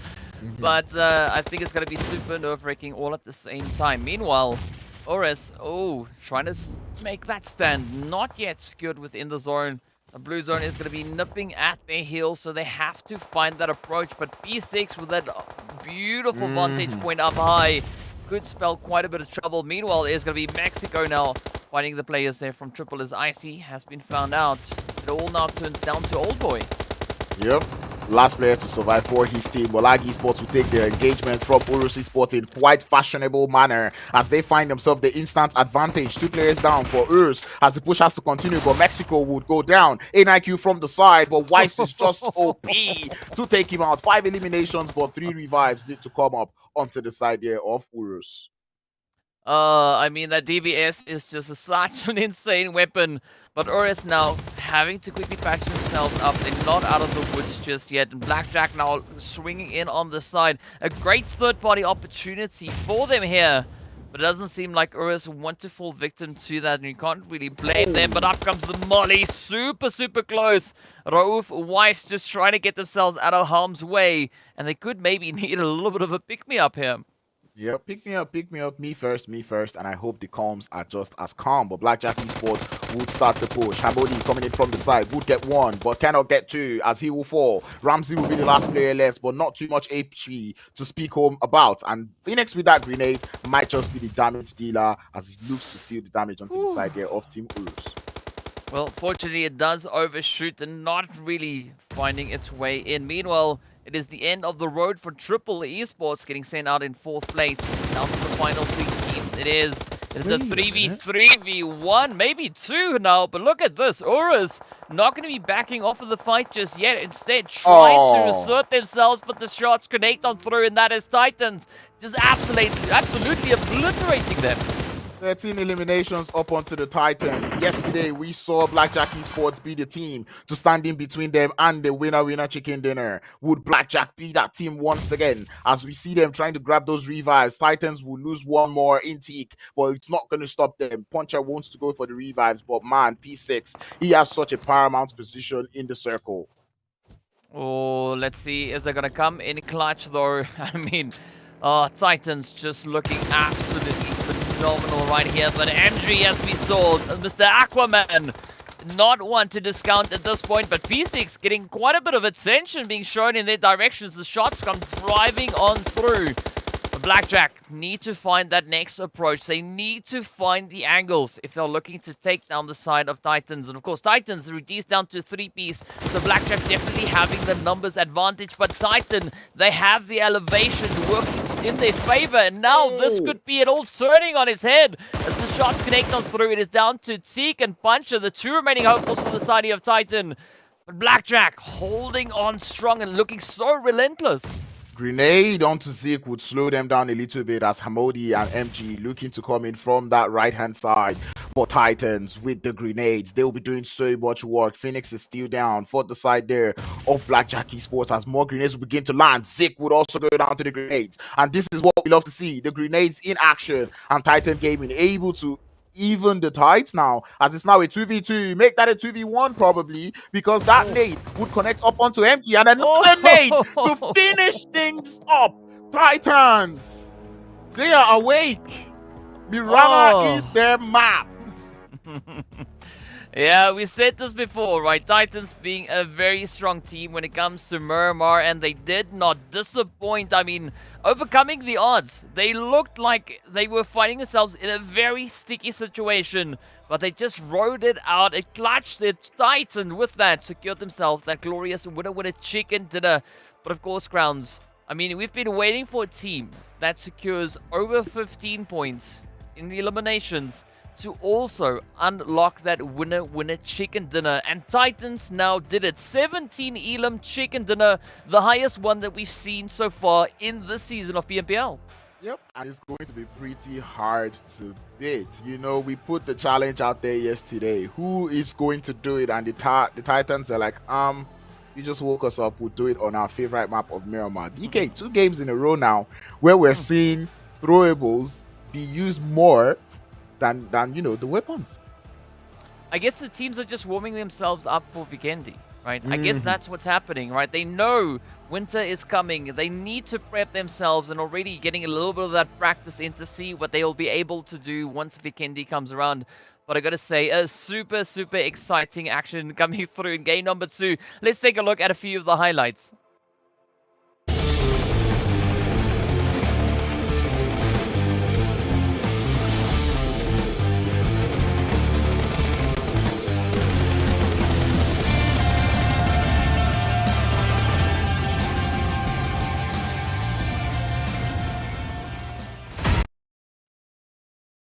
Oh, I mean, that is pretty much the whole match just condensed into a short few clips. I mean, that is pretty much what we saw. Just grenade, boom, chicken dinner coming through. And I mean, but it feels almost, Crowns, like the teams have upped the ante with the utilities, right? Because I don't think we saw quite a bit yesterday, but I don't think we saw as much as we are seeing today. Yep, right now it looks like everyone is going for more utilities than bullets right now, because the nades, the smokes, the molotovs, you know, we're seeing most of these fights go with the grenade. I mean, look at that push coming through from URUS onto the side there of Wave. You know, it was all grenades to get things started, and then they went for that full send on there. And I really enjoy the fact that these teams are making use of those utilities, you know, going into these phases of the game. Well, I mean, take into consideration that that was only game number 2. I mean, there's so much yet to come. But let's take a look and see how many points these teams were able to bring in. Of course, there we have it. Our very first 15-plus winner chicken dinner. Titan Gaming unlocking 27 points. I mean, I don't think I've yet, so up to this point, seen a team securing 30 points with this new point system.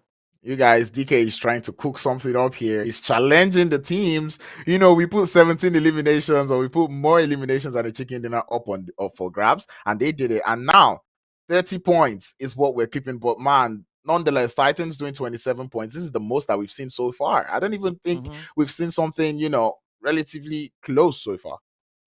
Yeah, I mean, this is pretty insane, right? Had we been on the old point system, this would have been a 32-point game coming through from them. So, you know, Titans just being absolute monsters. But I gotta say, URUS also bringing in a very strong effort. 11 eliminations to come in alongside their 5 placement points there. I mean, it's looking pretty great. And of course, Blackjack also going to be sitting in a very happy position. 12 points, definitely a good way to finish up Miramar. Yep, and it's good for Blackjack, but even better for URUS Esports. You know, we question URUS Esports. What are you going to do now that you don't have that hot drop position situation that you normally do that you normally do have in San Martin? And it does look like they will be standing up to the task. 16 points in total. That is good to see going through from that team. Yeah, good one to see indeed. But of course, it is time for that second page as well. It is going to be Woo-hoo. Greedy for Kills. Then joining us, he has 3 points behind the Arab Golden Esports team. And again, right, the second page looking a little bit worse for wear. But I mean, it's so odd to see Blackhand and CRYPTICS situated on this side of the scoreboard. I tell you, not just situated here, but they have the donut as well. 0 points to both teams. I mean, we didn't see how Blackhand went out, but we did see how the Cryptics went out, and it was in similar fashion as the things that we've seen yesterday. So we're really looking forward to them picking up more points, especially in Miramar, because they're a team that could be strong in Miramar. I mean, we did see Cryptics in the first day of the phase, right? We saw them Mm. actually getting so much elims. I remember Marshall popping off in that Miramar game. But going into the remaining Miramar games that we've been seeing so far, we're not quite seeing the cryptics that we want to see. Yeah, I mean, it's interesting because we've got we were mentioning this yesterday, right? The one day the one team performs, the next day it is the other one. So yesterday we had CRYPTICS performing exceptionally well. Today it seems to be that it's going to be Titan's opportunity to bring in their fair of action. But of course, speaking about fair share of action, we are going to be moving our way towards game number 3, which is going to be over on Erangel. So be sure to stay tuned, and we'll be back right with that after the break.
Your order is here. Oh, thank you, thank you.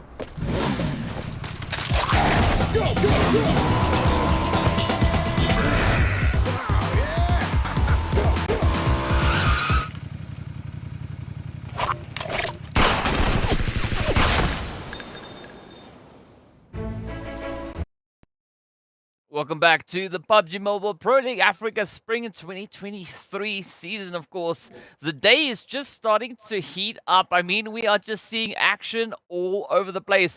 And Grounds, I mean, the first 2 games being absolutely exciting with a glorious chicken coming through from Titan Gaming in this very last match. But as we know, moving towards match number 3, it is going to be time for that back-to-back Erangel swing coming through. And I'm curious to see what the teams are going to be doing here and who's going to be that next one to rise up and take the torch. Yep, I'm looking forward to see that one. I was going to point out that Titans in that last game actually did exert revenge on two teams. We saw Arab Golden take them out in the first game of today, and they took Arab Golden out in this game. We saw Blackjack snatch away the chicken dinner from them yesterday in the final game, and today they snatched away the chicken dinner from the side of Blackjack Esports. So they did not just win it in the night, they did it in style.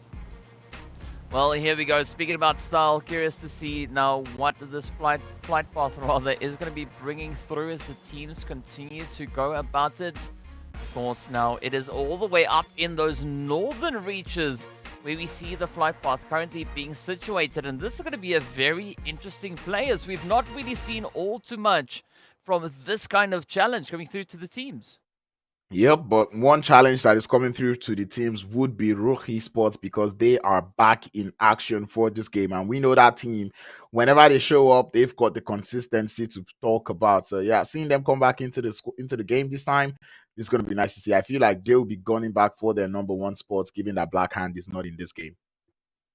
Well, I want to see both these teams, of course, I want to see Blackhand also dropping up into just Naya and see who will be the one to reign supreme right then and there. But yeah, being a little bit more of a northern approach here, it is going to be limiting the teams, especially moving further down towards that southern side. So I think it's going to come down to what this first phase will bring in. Is it going to push there?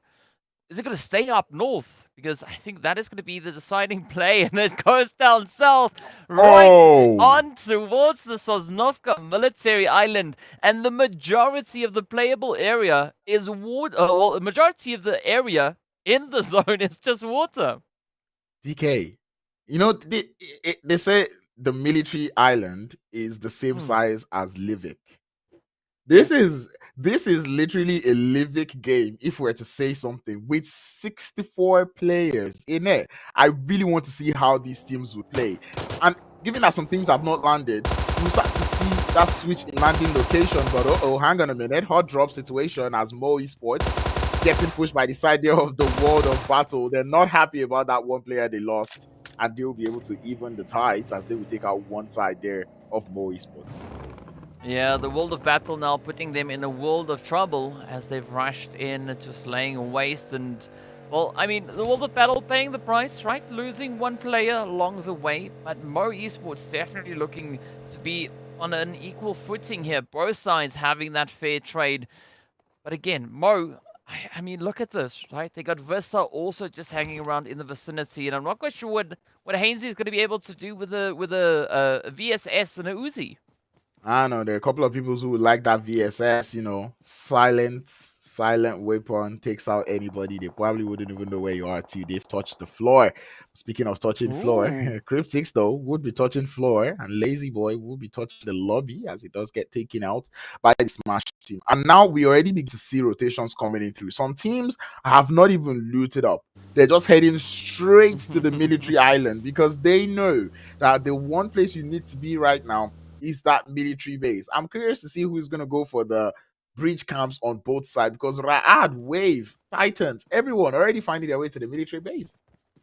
Yeah, and I mean it's not 100% confirmed that we are going to be moving down south, right? There's like a 99% chance of that. We have seen the zone take a little bit of a U-turn and go in the opposite direction, but you can't really fault the teams for making the calls that they've made right here, and getting yourself into an early position, an early setup down south is going to be a very viable play to go for.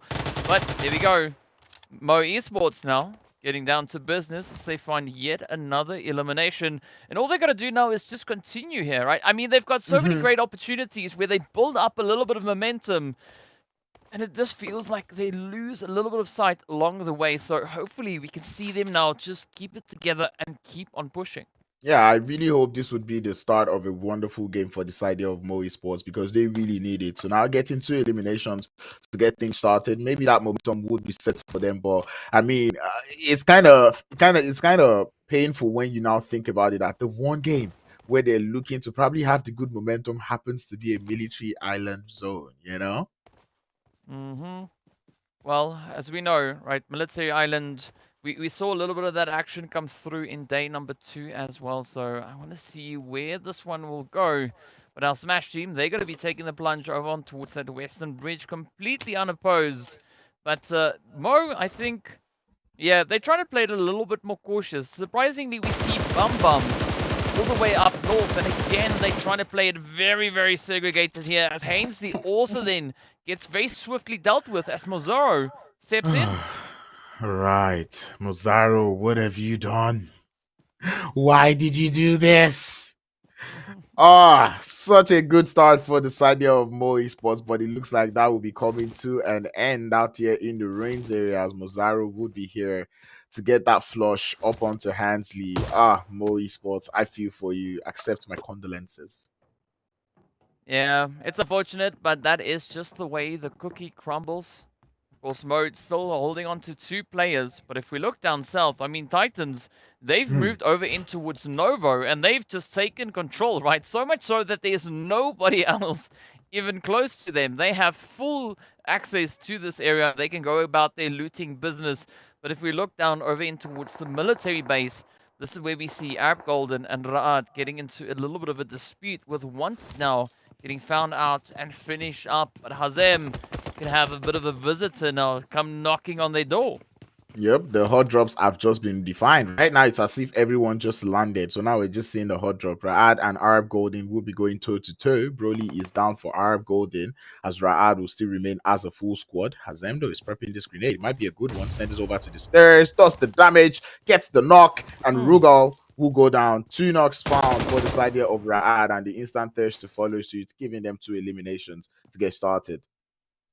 I mean, that was almost effortless, right? Just such a comfortable, like a slam dunk with the nade. It's like, whoop, there it goes. Nothing but air, and then it gets the knock.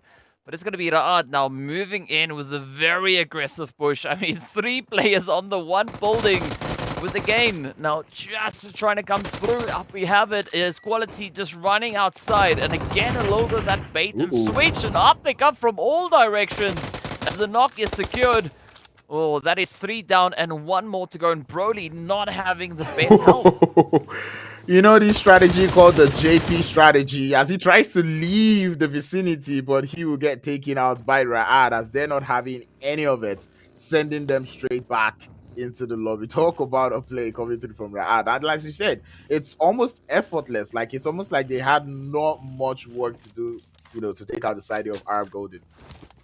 I mean, that's scary at the same time as well, but what a play coming through here from Ra'ad. Now they can sit back for a little while they wait to see who's going to come knocking on their door again. I mean, RUKH, they're venturing pretty close towards that southern edge. So there could be a little bit of something just around the corner. Meanwhile, Aquaman here going for a little bit of a push. He's looking for that next position, and maybe they could find something. But seeing that it's over on towards Military Island, I mean, we could maybe have Aquaman going at it yet again. Yep, hopefully he doesn't want to swim though. But we do see rotations coming through from a couple of teams. Greedy being one of those teams, they did rotate all the way to the military island. They're out there on the southeastern edge, as you can see. Virtual Gaming Squad also opting to go for that rotation, and I think the same thing can be said about the Mind Weapon. And it's good to see that all of these teams are actually exploring the different options that they have to get into that circle. But DK, the circle moves further south.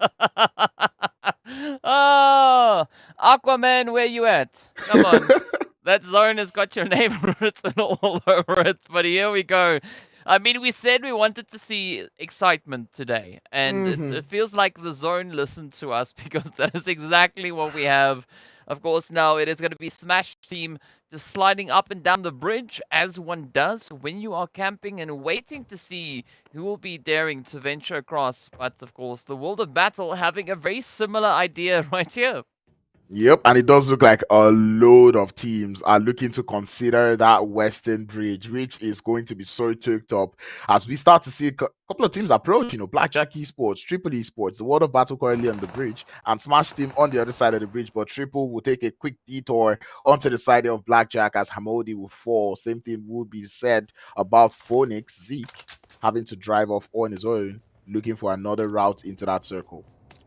Oh, but it's a heavily congested western bridge that we are looking at just ahead of them, and I'm curious to see who's going to dare venture across the bridge and who else is going to be opting for a little bit of that drink, as we know, right? If you move in, there's only one way through, right? You have to yes.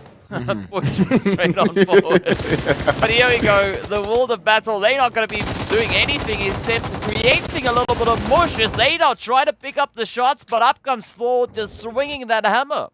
In case anyone is wondering, what is mush? It means move and push. You know, when you move and push, you mush. And that is exactly what the side here of Triple Esports have opted to do right now. Zig, the mad driver, will get removed from that buggy as he has to hit the deck, but the breach campers would complete the damage already done by the side of Triple Esports. As Triple Esports try to find their way, Icy down to a slither of HP would get removed, but the cover fire would ensure that the side there of the world of battle would not emerge victorious on this breach camp. I mean, this is a brutal fight that we are seeing here, and I see just getting uprooted as they try to push across, but up comes the rest of the team now, as we can see Old Boy taking the plunge alongside Thor for the opportunity, but down goes Thor, and Old Boy also hot on their heels. Are they going to follow, like, suffer the same fate? Oh, Smash already with the hits. Yep, down goes Old Boy, and now things are really starting to crumble here for Triple. Yep, Triple Esports definitely thought the world of battle were the only team going for the breach camp, but it looks like Smash team are popping out of the box. You know what we say? Oh! Yes, we do say, oh! Oh, we do say it. Pulling the rabbit out of the hat, but talk about a trace. I mean, some pretty hot and heated action just unfolding here. Mo Esports also now getting sent on their merry way. But again, Smash looking so phenomenal on this bridge. I mean, they've been causing so much carnage. They don't have the craziest amount of eliminations, but still looking pretty strong, as we can see Ban out just looking to retreat, just strengthening their numbers back on that safe area. But the blue zone has moved on, and it is going to be moving on in the next 30 seconds or so. I tell you, and I cannot wait for where that zone will shift to. And that explains why the guys there from Smash team already retreating, leaving only one player to hold on to the bridge, watch against the side of Triple Esports. But man, this bridge has still got a couple of teams trying to cross. CRYPTICS are still on the mainland trying to cross to the other side, and they're looking at that western bridge also. VST also looking to cross from that side, but they will get taken up by Triple Esports, who have already increased their elimination count up to 6. But DK, did you see where the zone just go to? Yes. Can anyone say south? South. It just keeps on keeping on. And I mean, again, half of the zone is water, right? So before the shift, it was half the zone. Now it is still half the zone. And I mean, Rad and Wave looking pretty decently set up. But here we go now. Smash just trying to capitalize. And that is exactly what they do as they double down and pick up even more eliminations. But CRYPTICS, being the next potential victims here, they also have to try and push across. You see, I love your choice of wordings there, being victims, because to say the least, Smash team have executed a perfect breach camp. This was perfect. Like, they took out teams who were trying to get on there, and they did not leave there losing any player. This is wonderful to see coming through from them. But anyway, we start to see CRYPTICS make it into the circle. They are lucky though, by the side there of Smash team already making it on into the zone, because if not, they probably will start going out one after the other. Yeah, and this is where things start to get a little bit dangerous, right? You need to try and push and get out of this blue zone, because beyond the third stage, the blue zone waits for no one. It is not a very feasible place to be anymore. But here we go. CRYPTICS, I mean, they could have a little bit of a safe play moving on forward. You can see the rest of the teams focus onto that southern edge of the military base itself. But the majority of the teams, they've all now kind of aligned themselves with the coastline. Yep, and that is beautiful play coming through from them. We always say it in zones like this, you cannot go wrong with the shorelines. You know, what's the worst that can happen? Someone's going to swim and try to catch you from behind. I don't think that is going to happen. But anyway, a little bit of skirmishes going up on the north and on the east, as we see the side of RUKH Esports taking a little bit of engagement with the side there of lag. CRYPTICS also making it up to the north. Please don't be nice. Oh my God, still a lot of water in play. You were saying, what's the worst that could happen? If Aquaman was still here, that is the worst that could happen. Mm. But fortunately for the teams, Aquaman has dried out. Now, as we move on forward, it's going to be Titans looking to play. Still quite a bit of an elevation position on towards the players here from the Mind Weapon as they move forward, but that blue zone is just hammering away at their health bars. Up comes Max now with a very exposed rush. Oh, trying to sneak away and fortunately manages to make it to the wall, but nowhere further than that, as that is the end of the road. Yep, the end of the road for him. I was about to just say, you know what, my new favorite vehicle would be the bike, but no. Oh, well, it is tough. I'm not going to lie about it. But here we go, right? Titans, I mean, already bringing in such a strong performance as we saw over on that Miramar game. And are they going to be able to replicate that now, moving back in towards Erangel? But again, the zone bringing so much challenges with it. As we can see, Raad and the players here from GREEDYFORKILLS trying to find a bit of an angle here. But Raad already asserting themselves within this hardcover. Yep, this is going to be a very difficult push coming through from the side here of Greedy because they have to utilize those throwable smokes and all make a smoke path if at all they want to take this position that Raad currently is holding. And we've seen Raad in the first Erangel game. When it comes to defending their position, they know how to do it. They're already sitting on 4 elimination, which means they've got the momentum going into this fight. So Greedy, they've got a lot of work to do. Yeah, but let's see whether or not they are going to be up to the task. Raad can pose quite a bit of a threat. So Greedy needs to find a way around this. I love this off-angle potential play coming through here from Nossa. A little bit of a bait and switch could maybe be at hand. But of course, Hazem not going to fall for either of that. See Hazem now just keeping a very, very close eye. But CRYPTICS yet to make that entry in towards zone. And this is now Wave looking to capitalize as they've got themselves positioned and ready to rumble. Already CRYPTICS finding quite a bit of an opposing force as they move up. But here we go, Greedy. They've taken the plunge. How did Raad allow Greedy cross this easily? Greedy has made it into the vicinity. P6 though on the shoreline might just be the one to play spoiler onto this fight as Rawi takes a whole load of damage again, taking third party shots as Grazina would also be losing a whole lot of HP. Things seem to be going down south for Raad. Oh, wow, this is not what we were looking to see here, especially not for Raad, but I mean, GREEDYFORKILLS, right? They are going to stay true to their name. They've not yet found a single one, but they've opened up the opportunities. And Titan's going to come knocking as well. So you can see them now just pushing on forward. You've got Tegan Puncher hanging in the wing. Ooh. But those knocks, just on the edge as Rami gets taken right on down. Again, waiting on that stake. It's very patient with the angles. But here we go, the opportunity right there. Yep, and that pushing up that stairs is going to be so much trouble for Greedy, but they already look to get things started in a cool manner as they're able to stick down 2 players there from the side there of Raad, but they're going to continue with that push. It's all going to be grenades from here on out, sending it up the stairs, but the third party would be preventing Greedy from doing too much as they start to take shots from the top of the hill. Oh, come on. Who's going to get it, though? It is a very contentious play. I mean, Smash also wanting a little bit of the action here. As we can see, Ilyas just closing up, trying to see what they can make happen here. It is going to be between the side of Raad and Greedy as the push comes through. Ooh. Again, thinking they spotted something.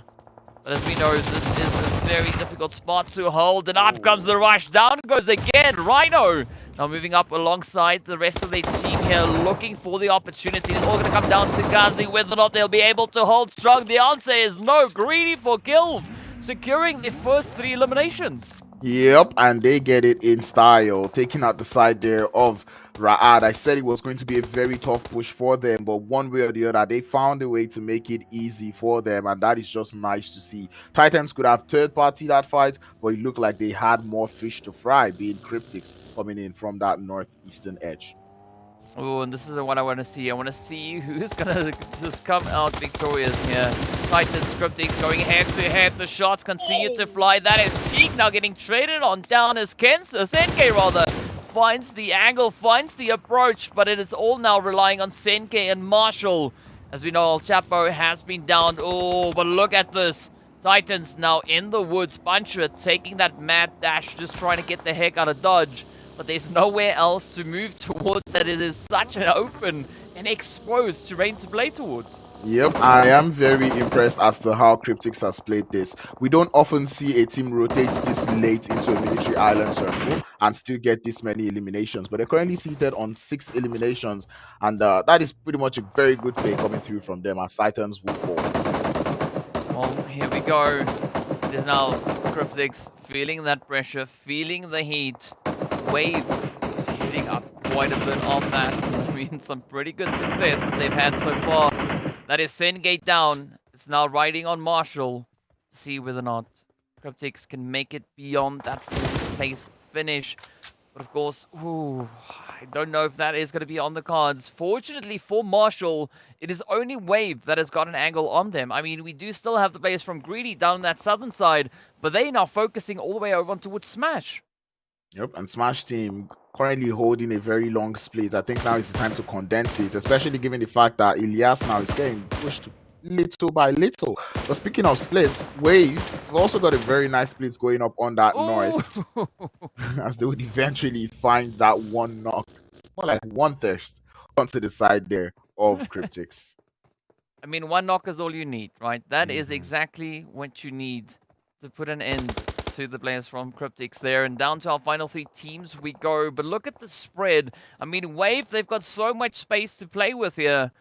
But again, Smash and the players here from Greedy, they've already been able to position themselves on these cliffs. And I think that could be something that's really going to play in their favor.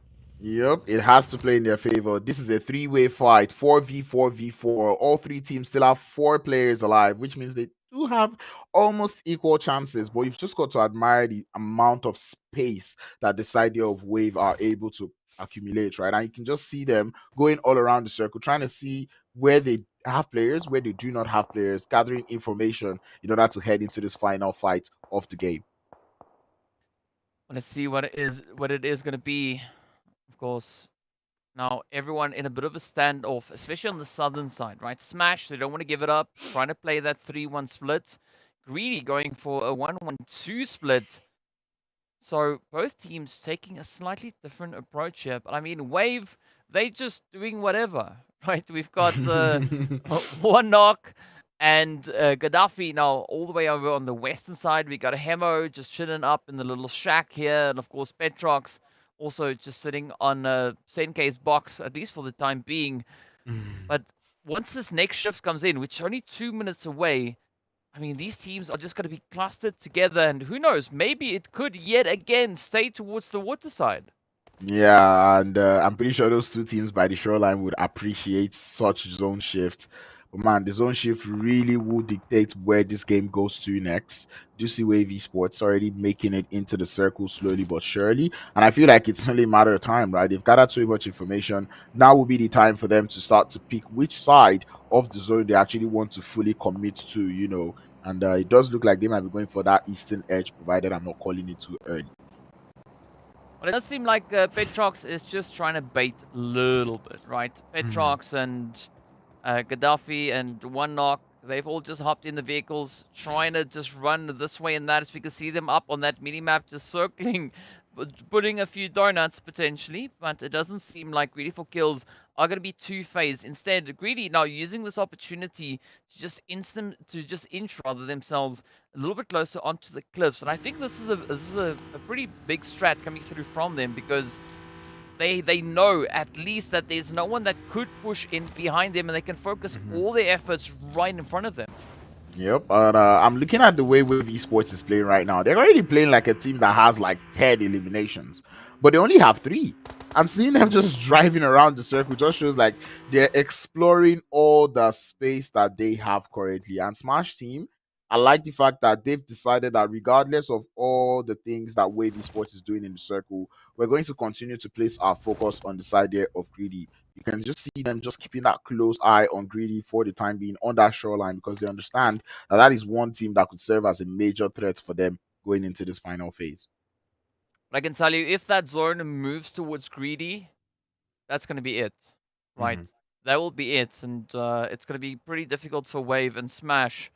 But let's see where it goes as we are just a few moments away to have that revealed to us. Of course, it is going to be an opportunity Smash. now, and that zone actually moves kind of to nobody, right? It's now centered up between Wave, Smash, and Greedy, so they all have to venture forward, and this is going to be a very exciting play.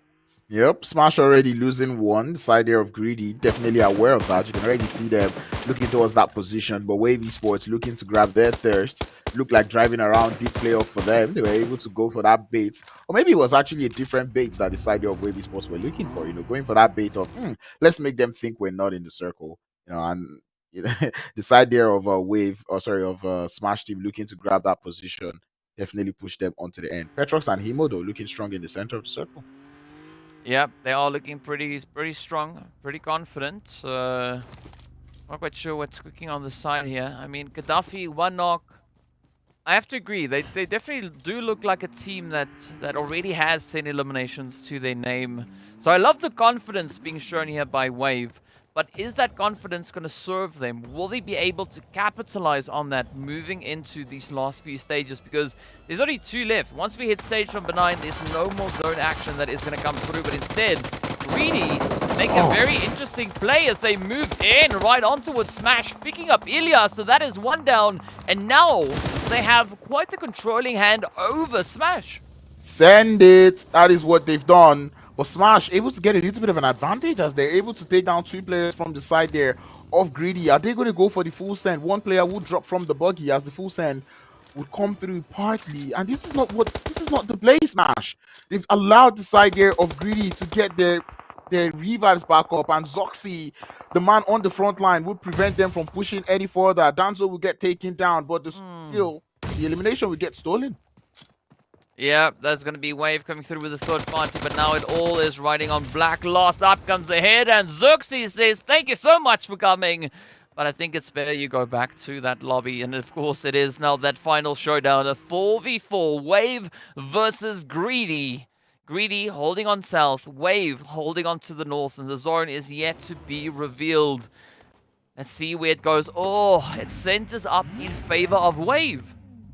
Definitely does. And now is the part where we hope Wave can go on that split, capitalize on the space that they have. Greedy are on the shorelines. They have to push out of the shorelines into the open fields. This is where the vehicles, the buggies, all of those would have to come into play, as Wave would just wait patiently for them to start to make their motion into that circle. But I feel like Wave Esports could move a little closer to the side of Greedy, try to create like a wall in order to prevent Greedy from making it further into the circle from the south. Yeah, but one thing that I don't want to see here for Wave is that approach that they were taking in the previous 2 stages. You know, just running around all over the place. I don't see that play really working out for them this time around, and they got to show a lot more focus in their approach. I think it's pretty easy for Wave to figure out by this time that Greedy, they probably and most likely are situated down on that southern edge. Yeah, they definitely heard that fight go on between Greedy and Smash Team. So I'm very surprised to see that they've not even started pushing. But it looks like Greedy would start to make their advances towards the circle. The smokes are already going up, and Wave, they see those smokes, and they just await the side there of Greedy to make it into the circle. But that's the thing, the smoke parts do have a lot of space, which means these guys can actually infiltrate into it, or they can actually spot the side of Greedy as they make it into the circle. Oh, but you can see Zuxi doing their due diligence, right? Just peering over the smoke, waiting to see if they can spot any movement, any pixels out of place. But here we go. It is going to be one knock, the first one to break the silence. The shots come through. Out goes the utilities. Not quite sure that it's going to reach all the way across. Oh, yep. No, definitely doesn't. But it does come super close. And this is the opportunity now for Wave to just double down, as the blue zone is going to force their hand, and they already have a very centralized positioning. Yep, last zone is starting to close. Where everybody now on the floor. I mean, Himo is still on his foot, but he's got cover. But the side there of Greedy all find the players down on the grass, snaking it closely into the circle. The smokes are not coming through from the side there of Greedy, which is surprising. I guess they do not have too much left. We just see them prone, moving slowly but surely. One knock would come through Ooh. from Reno onto the side of Wave as they lose the numbers advantage. Let's see now. It is a slow, steady creep coming through here from Greedy. You see Gaddafi. They know something's about to happen, looking to limber themselves up. But Nossa and Zuxi now using the opportunity and just pushing over onto the side of Wave. But those smokes actually not working in favor of Petrox and one knock. And this gives the opportunity for Greedy now to just come up close and personal. Oh, but out comes the utilities. The nades getting sent all over the place. A quick retaliation, a quick retreat coming through. And here we go. Wave now having those health bars starting to drop. But that is Nossa getting picked up. The vehicle getting flung all over the place. And this is the opportunity now for Zuxi and the rest of the squad there from Greedy to come full send. It is going to be Nossa being picked up. Down goes one knock. Petrox, the final contender, left to just hold on for dear life, but that blue zone is not going to be kind as it forces the hand here. And oh, up comes the nade to close it out, and that is the winner chicken dinner going straight over to Greedy for kills. Yep. Beautifully executed from there of Greedy. We saw them going in slowly but surely, and the instant Petrox left that angle that he was holding up there on that northern side, actually on northwestern circle, it definitely changed up the play for the side there of Wave Esports. But talk about patient play coming through from the side of Greedy. I mean, that was absolutely beautiful. I mean, Greedy, they were just hugging the edge of that cliff for the longest time. I mean, once they got themselves situated there, they moved through slowly but surely, pushing forward. I mean, we did see them take a bit of a fight there with Ra'ad, trying to gain a bit of that entry point. They secured it, and then that was the approach. You know, just stay south, just stay out of the line of sight. And I mean, it worked out absolutely phenomenally for them. They secured a strong finish and, of course, that very sought after winner chicken dinner. So well played yet again. But, of course, that is what we are looking to see from our teams come through. And, I mean, we're slowly just building up as the teams continue to push. But let's take a look at the highlights from this last match.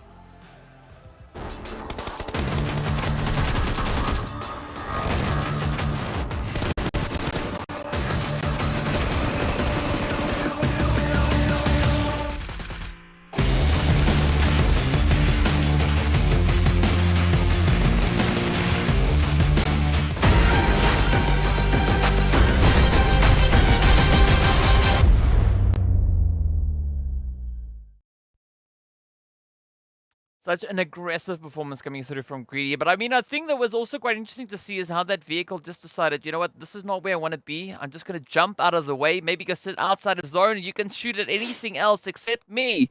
But yeah, I mean, Greedy picking up a very well and hard-earned winner chicken dinner. Yep, and I'm about to say this. This is the third game out of 3 where we're seeing grenades doing the final blow. The terrible usage, Africa, I'm loving it. 19 points on the side of Greedy for kills. They are onto something. Yep, definitely are. But of course, as we can see, the eliminations looking not as insane as we saw in the previous games, but it's still a decent showing here. Greedy sitting on 9, we got Titans sitting on 9, and then we got 4 teams sitting on 6 eliminations apiece. That is Triple, CRYPTICS, of course, Smash, and the side of Wave. So a way more distributed count with regards to those eliminations, even coming over on towards the second page. Yeah, and this is something I would always see when we go into military-based circles, right? Or even any circle that is on that military island, you see that elimination gets spread because the amount of gatekeeping, the amount of zone keeping, breach camping that goes on in this type of circle. So it's nice to see many of these teams able to pick up a couple of points. Blackjack Esports, Arab Golden, Virtual Gaming Squad, and the Mind Weapon not quite able to get any points at all from this game as they go home with the donuts. Yeah, a quick stop over at that donut shop is not always a good thing, but either way, it is going to have to happen at some point, right? Seeing that we've had such top-heavy performances coming through from our teams making into those last few stages. But again, right, match number 3, done and dusted. Erangel not going to be disappointing as the team step on up, and that already means next up is going to be our final Erangel for the day. So be sure to stay tuned, and we'll be back right after the break.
players here. Oh, thank you. Thank you.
Hello and welcome back to the PUBG Mobile Pro League Africa Spring 2023 season with myself, DK, and Crowns. And of course, we've already concluded 3 of our matches here, and things are really starting to tighten up on those scores, right? I mean, there was no pun intended in that whatsoever, but we are seeing at least 7 teams hitting the century, right? 7 teams up on some pretty decent and strong numbers. So I'm curious to see what is going to come through as we move into game number 4. But of course, we also need to give a big shout out to Monster Energy, our official energy drink partner right here for the PUBG Mobile Pro Leagues. But no crowns, right? It is going to be the last Erangel for the day.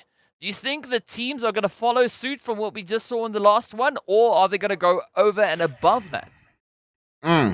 Man, I think they're gonna go over and above, right? Especially the teams in Group A, because this is not just their last match. This is also the last Erangel that they get to play today. Like I said, today was going to be a bombardment of Erangel for the teams in Group A, and so far so good. None of those teams have actually taken advantage of the amount of Erangel games that they've played today. Yeah, I definitely have to agree with you. I want to see one of the Group A teams stepping up and potentially, you know, having a little bit of that chicken action coming through. Of course, if you're not familiar with the Group A teams, that would be our Golden, CRYPTICS, the Mo Esports team, as well as Wave. So maybe it could be just around the bend. Maybe this could be the game in which we see either of them taking it. I mean, I wouldn't say no to a Mo Esports winner chicken dinner. Me neither. I would actually take it with open arms if Mo Esports are able to grab themselves a winner chicken dinner going into this 4th game of the day. We did see them start well in the last game, but unfortunately the run had to come to an end. But I look forward to maybe that would have been enough momentum for them going into this next round game. But I'm pretty sure every team here will be hoping they do not get that military island finish again. Well, I mean, yeah, I think one little bit of melee action is probably enough, right? One healthy dose of melee action like we just got, I think that would suffice. I say maybe for this time around, maybe something north or central. That could be quite exciting to see what the teams are going to be bringing through. But of course, as we know, we are going to be jumping on the plane to see what that flight path will bring on through. So without any further dilly-dally, let's get in and see what it has.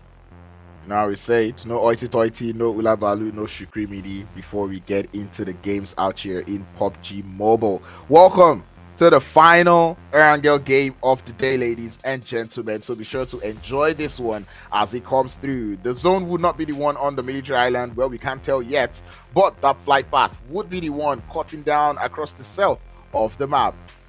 Ooh. All right, so okay, let's assess this now. When we've seen the flight path somewhere, the zone is not always complementary. So we could potentially have a central or northern shift coming through here. It's not very likely that it's going to go down south, but you know, we could always swallow our words, as that is also sometimes a thing. But at least it does seem like the teams are focusing their efforts way more towards that northern side, and I think rightly so. It's funny to see a couple of teams going to the south. Like now we see a couple of teams going to the military base because they're like, just in case. I mean, Wave Esports being one of those teams already finding their way to Novo Repnon here. They're like, this time we're not going to get caught off guard. But anyway, it is interesting to see all of these statistics that are drooling on the side. We've been seeing so much back and forth coming through in terms of the knockouts, the eliminations, the damage is being done by all of these teams. Yeah, I mean, we are definitely seeing a pretty strong representation coming through across the board here as, you know, these numbers look pretty insane. 406-meter elimination. I mean, what on earth is Zuxi doing? I want to know because that is impressive. 6 grenade eliminations as well. But speaking about impressive, the zone also looking pretty good. I mean, it's not quite north, not quite center. It's like in between, right? It's like just north of center. But yeah, here it is. Yep, it does look to be one of those nice little zones that we've got here. More spots again. I to an extent, I want to say I hope Plaza doesn't get him, but at the same time, I do not want him to get Plaza. So it's a tough choice here for me. Yeah, I don't know. It's a tough one. Like I mean, we're rooting for MEA Esports, but we want to see Plaza do their thing. So yeah, I agree with you. This is a very tough call to make, and I mean I'll just maybe keep my eyes closed and you know just tell me what happened, please. Well, it does look like there is only one buggy, so if they're going to come to a resolve, it has to be one done by one buggy. But the rest of MEA Sports now capitalizing, making a move now, not making the same mistakes as they would. But Plaza will be sure to take down the chunk of HP from Hansley as he forms up. But he'll be good to find Vortex on the knock. Hansley's got a grenade cooking, but the M249 coming through in the hands of RUKH and the support from Black Hand would come through, and I'm pretty sure RUKH is holding his phone the same way that dude was in that trailer. Yeah, I think so. I think so. I mean, as we know, M249, right? That's what we learned from that video. The best way to do it is to hang upside down. And, well, we're trying to figure out whether or not gyro is on, right? What do you guys think? I mean, the viewers, what do you guys think? Do you think it is possible to hang upside down while doing crunches and have gyro on while utilizing the M249? Or do you think they switch gyro off? And while you chat actually answers down, would I wait the exact answer coming through from RUKH? I mean, he did seem to have the M249. Maybe that's what he did. Maybe that's not what they did. We'll keep our eye out for that one. Yeah, we'll find out soon enough. Hopefully. I mean, I don't know. I don't know if I really want the answer. Maybe I want it to remain a mystery. But what's no mystery is going to be the position here of Vampire. Now, as you said, right, they've taken a bit of a play towards that southern edge, just in case the zone was going to move in this direction. Unfortunately, as we know, this is not where it went, but it's still a great position to get looted up in. As we know, there is a lot of loot towards that southern side. Yep, and they will take everything with open arms. Love to see it, actually. Vampires, hopefully this time they're able to loot up quite all right and get in. I just like the fact that today I've not really seen Vampires involved in so much early engagements, right? And that is something I really enjoy to see from a team that, you know, has not gotten the most of points heading into the first 4 days of the tournament. So I really hope to see them go into the last game today and into the games tomorrow with this type of attitude. Well, apparently, according to, you know, rumor has it that apparently the gyro was on.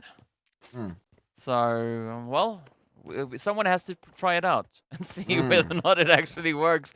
But either which way, as we now move about it, it's going to be RUKH going about their business up in Savoni. I guess to see where Puncher is going to be looking to go. As we know, Puncher starting to scout things out a little bit more on that southern edge, but also not a full-on push just yet. And of course, it's no stranger to see CRYPTICS holding on to the position here in towards Kameshki. As we know, if they are allowed to reach there, that's where they go, right? That Stolberg, Kameshki kind of drop that they usually take. Yep, and it's always interesting to see them go for that split. Like, it's always so nice to just see them out there on that top. Normally, we would see the side there of timeout also in that type of split drop.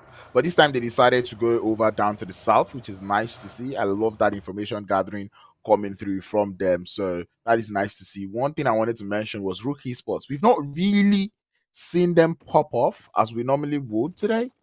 But that's the thing about RUKH Esports, right? They've played so consistent in the past couple of days that I'm pretty sure that even right now, as they don't look like they're popping off, they're probably popping off in the background that we're not just seeing up on screen.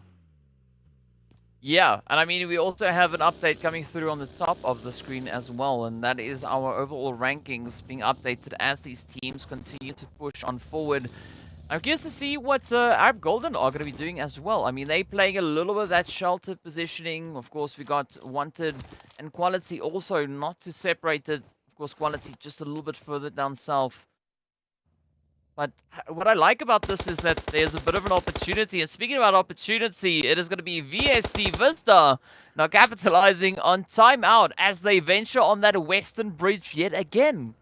Oh, timeout. Come on. I thought we already had something good going on yesterday, you know? And now going into today's game, it does look like that bridge is not the way. Oh, Vista is not having it. Beast, he wants that alien. He wants it.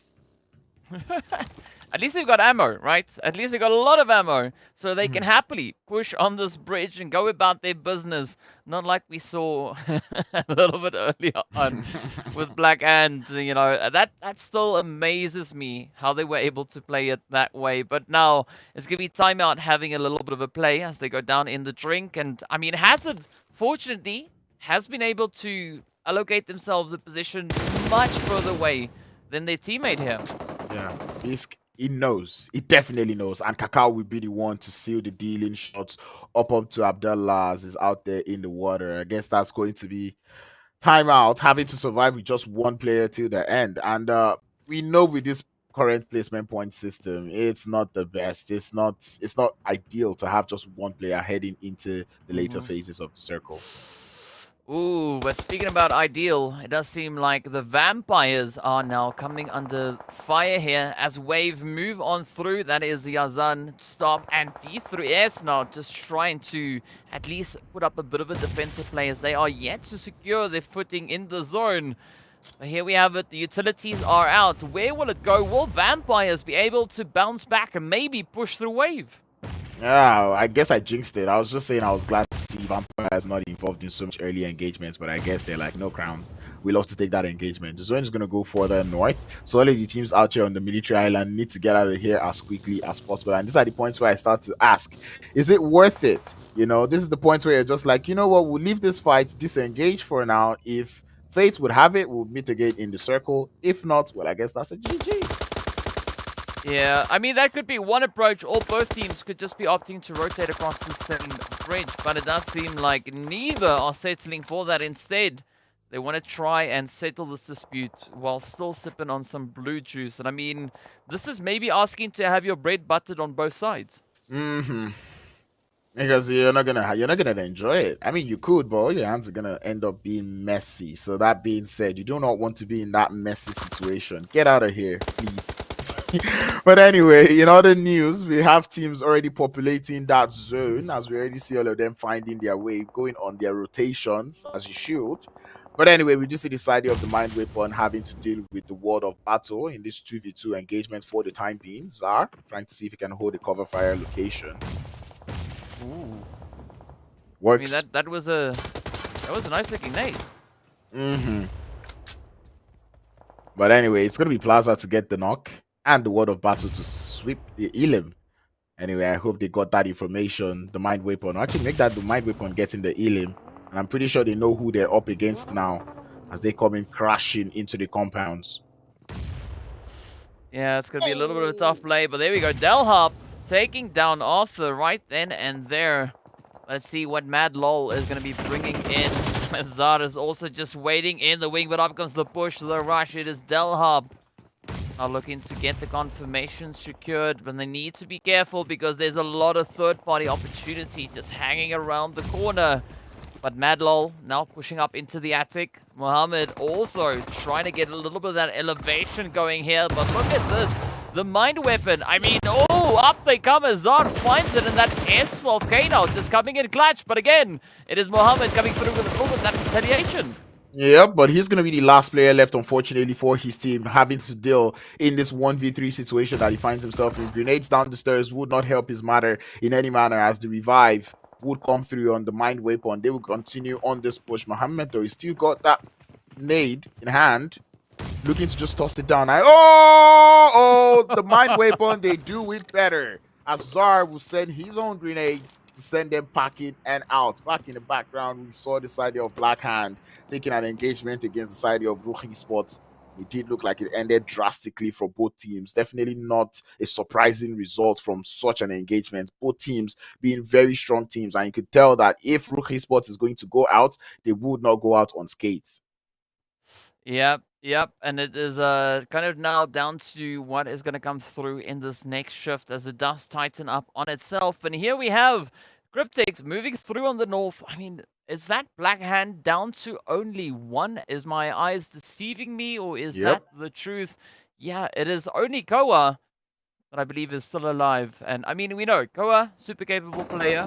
Maybe this could be that opportunity for Koa to pop off even more so. But Ab Golden are going to be looking to capitalize a little bit here. They've got control of a little bit of that hard cover, and now just reaching in, trying to see what havoc they can cause. Yep, we saw them yesterday play so well on the defense. We've seen them today play so well on the attack. And right now they find themselves in a position where they would have to defend a lot. So I'm looking forward to them playing this defense in such a nice manner. They will be looking for that solo player there from Blackout. From Timeout. From Timeout. But speaking of Blackout, I was going to make a note on Black Hand having only one player left. And like I said, I don't think you go in a 4v4 fight against RUKH Esports and you don't lose so many players. That is definitely what happened out there. Yeah, it's a bit tough, but that is just the way PUBG is. Now, it's gonna be El Chapo just venturing up in towards the zone. Up comes Smash alongside the players here from CRYPTICS, and things could get a little bit spicy here, but it does seem like Smash, they are pretty much focused on getting towards that bridge, and that could spell a little bit of trouble now for Koa, as CRYPTICS also come heading in the exact same direction. I think Koa might be tearing a page out of MG's book, or sorry, out of Aquaman's book. Because him being on that bridge, I think he's definitely under the bridge, just having a little bit of a swim. I think, and it's the same bridge, the same water. I think the teams have to realize that water is not a hot spring, right? It is a lake. Yes, but definitely one thing that you don't want when you get to that bridge is to DC, right? You could maybe just marvel at the amazement of the bridge itself, but definitely you don't want to DC. But either which way, here we go, as VISTA and RUKH get into a little bit of a little bit of class that is in session. But is it going to be Kakao that is going to be able to drive that shot in as RUKH make their way in, and they've really started to spread out? Yep, I'm enjoying the RUKH I'm seeing come through today. And I really hope they can continue showing me just how well they can play going into the remaining games here. But going against a formidable opponent like VISTA Gaming, like it's a whole lot of work cut out for them. Well, let's see what VISTA is going to bring on through. I mean, they're still knocking at the door, but nothing has been decided. And Mozaro is yet to join and bring in that extra bit of reinforcements. Maybe that is exactly what they're waiting for. Zoro now centers up in favor of Arab Golden. But I guess to see where CRYPTICS are going to be going, because it does seem like they are instead opting for the bridge, and they don't want to see what Koa could have in store for them. Yep, I like the fact that they're going more for that bridge up more on the north, deciding to get into the circle out there from that eastern side. Of the eastern side would be a very nice play coming through from them. But man, with the way this zone is centered, I'm looking at the mind weapon. They kind of have a good spot. Yeah, they kind of do. But let's see, is that going to be sufficient? Who will be the one to unlock it next as the teams continue to advance on forward? Ooh, here we have it. Those knocks have come in towards the players from VISTA. Now, Virtual Gaming Squad, SKS. A little bit of action coming through from Alpha Luigi here. Are they going to find any potential victims to go swinging at next? Wave, meanwhile, taking their position over on the eastern side. We got Yazan there for the Vampires, just now trying to hide away from the sun for the time being. But it is still going to be a very difficult play for these teams to make next.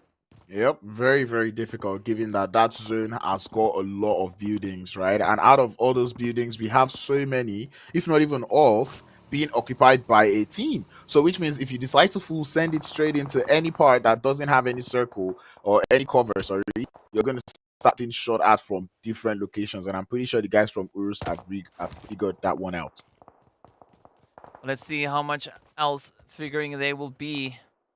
The mind weapon. Trying to see if they can maybe find a little bit of something. We got Hazard also just hanging around there. Paradox in the meanwhile will get traded on down. It now turns to Bum Bum to see what they can bring through. And White Boy could have a clear line of sight on towards them. I mean, Senka and Marshall also now starting to mobilize. It did seem like they were potentially waiting for Mo Esports now to make that final play. But it does seem like, ooh, Bum Bum gonna come running up. Koa's still just patiently waiting. Yep, Koa's just lying on that bridge instead of lying in the water, so not exactly an Aquaman approach, but it does seem like Bum Bum could be, maybe, just Nah, creeping up onto a very dangerous position. there is something in the water.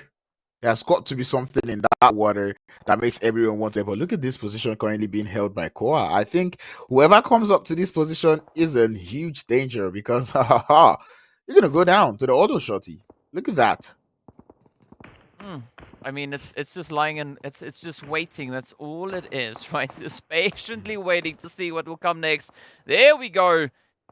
The shots now coming through with a little bit of that SKS action. Ooh. But now Max, they know that they can hear the shots.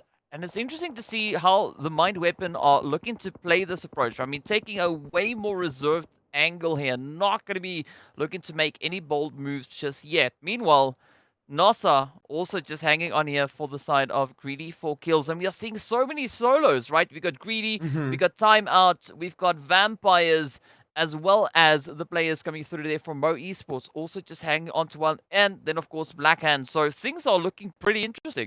Yep, and this is setting up for an end game that would have so many spoilers because we know that is what these solo players are capable of doing when we start going straight into the end game. But it's going to be very long range engagements though.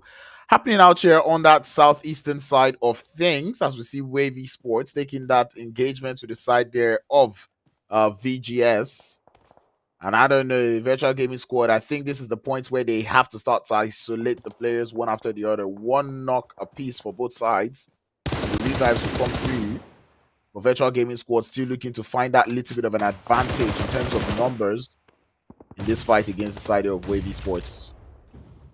Yeah, well, every time I see Malek, I just get so excited when I see that DBS in their lineup, in their loadout rather. But here we go, as the rest of the Virtual Gaming Squad now come pushing on forward. They want to see what Wave has, and instead they find the shots coming in right through the smoke there. It now is solely reliant on One Knock's performance for the longevity of Wave. But Virtual Gaming Squad definitely stepping up and getting right down to business. And you said, right, they are looking to prioritize these engagements. And I feel a little bit of that divide and conquer approach now coming through here. Yep, and I like the fact that they were able to isolate the players one after the other. Get a knock on the right, isolate the rights. Get a knock on the left, isolate the lefts. And that is just a nice way to end up this game. But anyway, it's going to be a barrage of grenade coming through from the side there of Smash Team up onto URUS. But the buggy's got other plans. And the mind weapon does seem to be heavily involved in those plans as they will grab that elimination with open arms. Oh, but here we go now. URUS also still in a bit of a position here. They've got 2 players up. Now potentially maybe even 3, but up comes Smash looking to just dash into the zone. But they will get denied entry as the shots continue to rain on down. And Danzo is holding on for dear life, quickly trying to bring themselves back into contention here. But it's going to be a very sweaty spot to play from as the nades come through. That is the end of the road. Yeah, and that is what I was saying about the way this zone is. There's so many compounds in the zone. So if you're not in any part that has cover, if you move any close to the center of the circle, you're going to get obliterated from every single part. And that is what the side of Smash Team, that is what they've just encountered out there. And I'm pretty sure every other person in the lobby is like, you know what? I'm just going to stay to the edge. Yeah, maybe the edge is the best call to make. Get time out now also getting sent back. And here we are, down to the final 10 teams. It is a very, very tight fight down on that southwestern side with URUS and VST. With a little bit of that Ra'ad action just hanging in the wing. But Bisk are just holding on, trying to see if they can maybe outlast URUS here. And again, those mollies have been deployed. So this is the opportunity now for Bisk to push forward and get a bit of a jump in on URUS. But he's actually in a 1v2 situation, and the players there from URUS are very aware that they have company. Close grenades up onto base, and he definitely can see the grenades flashing in front of his eyes as he's just going to hold on to one corner. Definitely knows where they're coming from. It's a question of can he hold up. We do know Bisks to be one of those very excellent players on that squad VISTA. So this 1v2, maybe not too much of a trouble for him. Well, I mean, Rauf is in a compound, in a little shack-ish building, right? And we know what that means on Sanhok, but is it going to mean the same thing on Erangel as both players come running out? Nate in hand. Oh, bumping into each other. Unfortunately, the third-party play comes through to claim Bisk, but, you know, Rauf just narrowly escaping that one. And Ramsey already just getting down in the grass, like, please, please, no nades. I think it was bound to happen. With the amount of grenades that have been used so far, I think it's bound to happen to find two players actually trying to grenade themselves and then walking into each other whilst holding the grenade.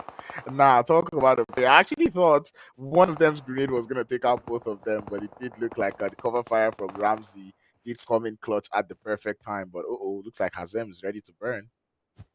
Ooh.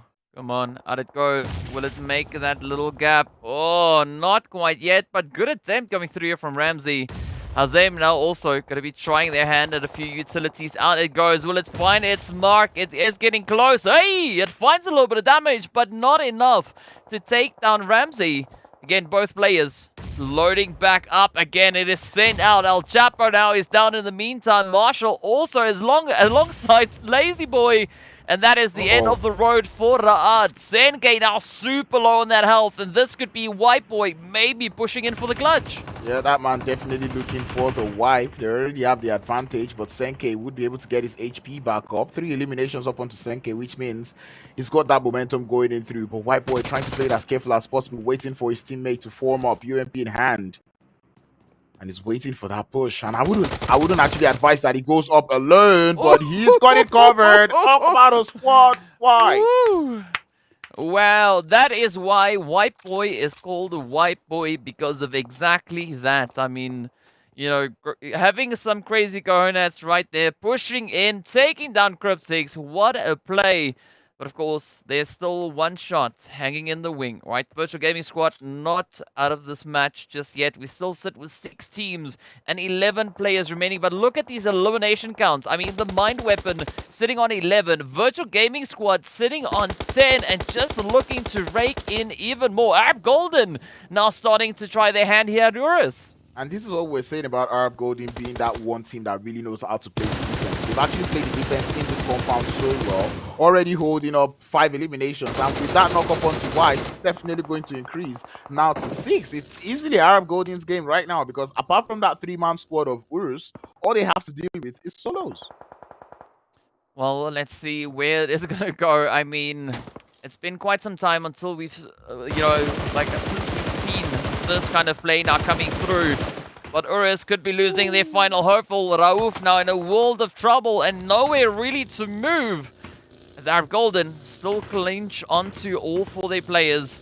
Now utilizing the buggies as Broly now just comes rushing forward, looking for that play. Not going to be finding the first one. But if you miss one solo, there are still 3, 4 others hanging in the wing.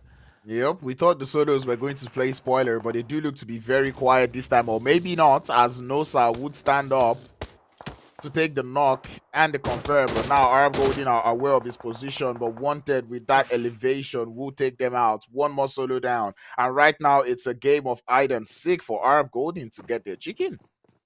Yeah, but it could be that chicken now for Arab Golden in the bag, as they still have a strong representation coming through. They are holding on to the only hard cover within the zone. And I mean, now, just speaking of solos, it's easy knaps, right? All they got to do is just hope that they can line up these positions beautifully. But it's going to come down to one shot, White Boy, and of course one lock as to whether or not Arab Golden will be securing that chicken dinner. Yep. And I think all 3 solo players just have to come to an agreement, probably have a little short meeting. Okay, guys, here's how we're going to go about it. A couple of sacrifices will be made. But we have to look at the collective good of not making Arab Golden get this chicken dinner. But it does look like one shot would be the first in line when we start to talk about sacrifices on these solos, as Arab Golden looking frantically for that Oh, man. Grenades would be landing, HPs would be getting chunked up, and more grenades, one more quality. Do you have it? wow. I mean, it's getting pretty close. I mean, the accuracy here from quality just reaching across the edge there, getting so close. But one shot, using the opportunity to put a little bit of a gap in between themselves. I mean, White Boy, one knock, also just hanging on the wing there. But no one really getting spotted out just yet. I don't know. I one shot. I wouldn't stay in a buggy or in a vehicle. We know how the vehicles love to jump around these days. Especially today, we've seen a whole lot of vehicle action, exploding all over the place. So I don't think you want to be in there, but it's all solos. One thing that would be very interesting is if the solos now eventually take out each other, because we already see one knock looking to be very close to Wipe Boy.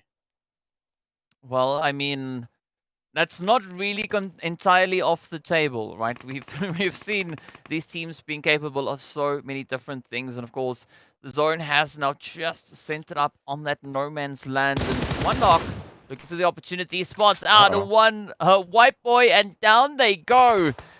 It is down to two solos contesting Arab Golden for a potential winner chicken dinner. Oh, but look at that Broly now venturing out and picks up the final player there. One shot, off they go. Now one knock. Going to be holding strong. And I mean, there's no longer any opportunity for one-on-one action. Yep, definitely has to be a 4v1. Broly has a sheer idea of what is going on behind that tree as we see him sending and launching those grenades onto that direction. And the drive-through would be what they're looking for. One knock does look very hopeful though, but I don't think there's so much he can do out here. And I don't know, if I were to be one knock, probably deny them the points. Try to fight for your life. He is in the blue, so he's looking to deny the points, and indeed he will deny the point as our Golden, they have been cooking all day long. They've actually had it coming. Beautiful defense, beautiful attack. What was left was a beautiful winner chicken dinner, and they would eventually get one heading into the final Erangel game of the day. Yep, you could almost say that it was a golden goose coming their way. So well done. I mean, picking up the victory and, winning it against a whole bunch of solos. I mean, as you said, right, they got denied that final elimination, but either which way, a win is a win is a win. They get the placement points and they can add all those eliminations on top as well. So, yeah, it's been a while since we saw Arab Golden really securing themselves any winner chicken dinners. Yeah, exactly. And seeing the way they've been playing today, like I said, it is a deserved one in my books. I did call them to be the team that I was looking forward to seeing going into today's games. And it's just nice to see that Arab Golden would be having that little goal to go home with, because I think they're a team also in Group A, which means it's their last game of the day, and they're closing it out with a winner chicken dinner. Yeah, well, you got to go out in fashion, right? So a great attempt. And yes, they are indeed a team coming through from that Group A. But some very exciting action. Let's take a look at those highlights again.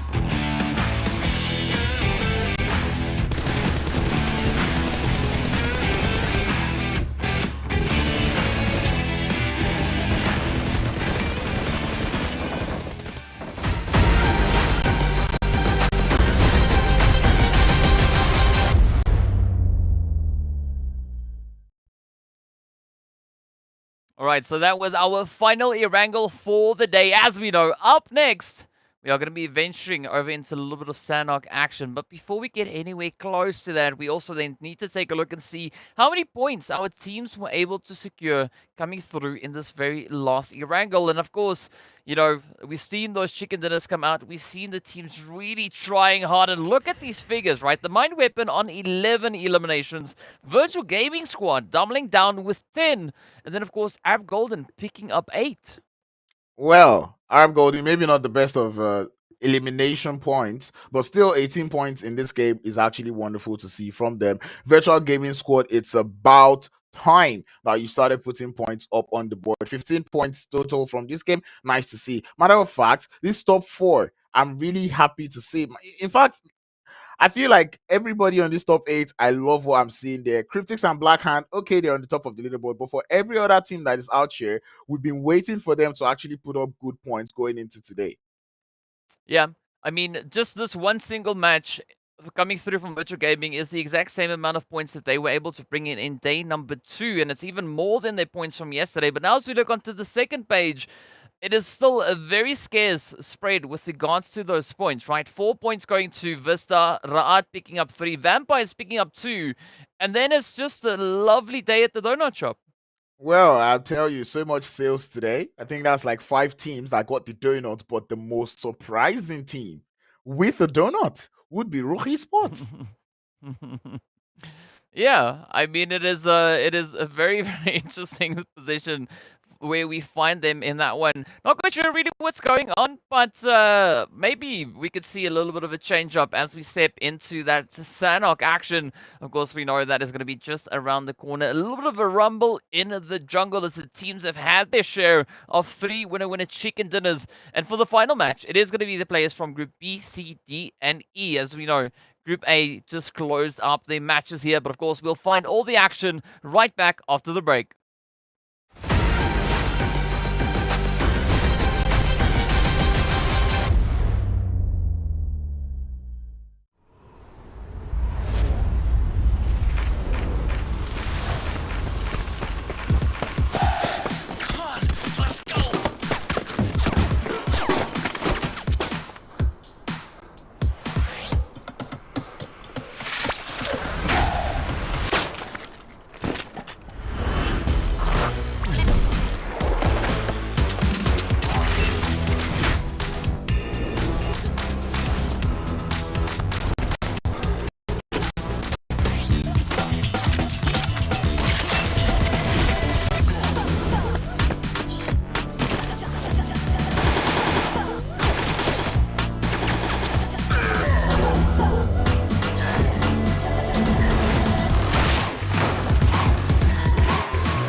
Your order is here. Oh, thank you, thank you.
Hello and welcome back to the PUBG Mobile Pro League Africa Spring 2023 season. We are getting to the end of day number 4. I mean, we've already concluded 4 of our 5 matches. The final game, yes, I know it's sad. You want a tissue? I can give you one if you want it. But either which way, of course, we are going to be hopping right over into Sanhok for all the action. But before we go, of course, we want to give a big shout out to Monster Energy, our official energy drink partner right here in the PUBG Mobile Pro Leagues. But our crowns, right? We've seen so much happen here today, and I think it's not going to stop anytime soon, especially not moving over into Sanhok. I mean, if there is a map that says stop, it's not Sanhok. Sanhok is that map that says continue. I want the carnage. But anyway, I'm looking forward to this Sanhok game, especially given the fact that we've not really seen some teams actually pull up to show us what they've got. And I'm talking about RUKH Esports right now. Them going out with with the donut in that last game almost makes me sad. So I'm really looking forward to see them jump up and perform in this final game of today.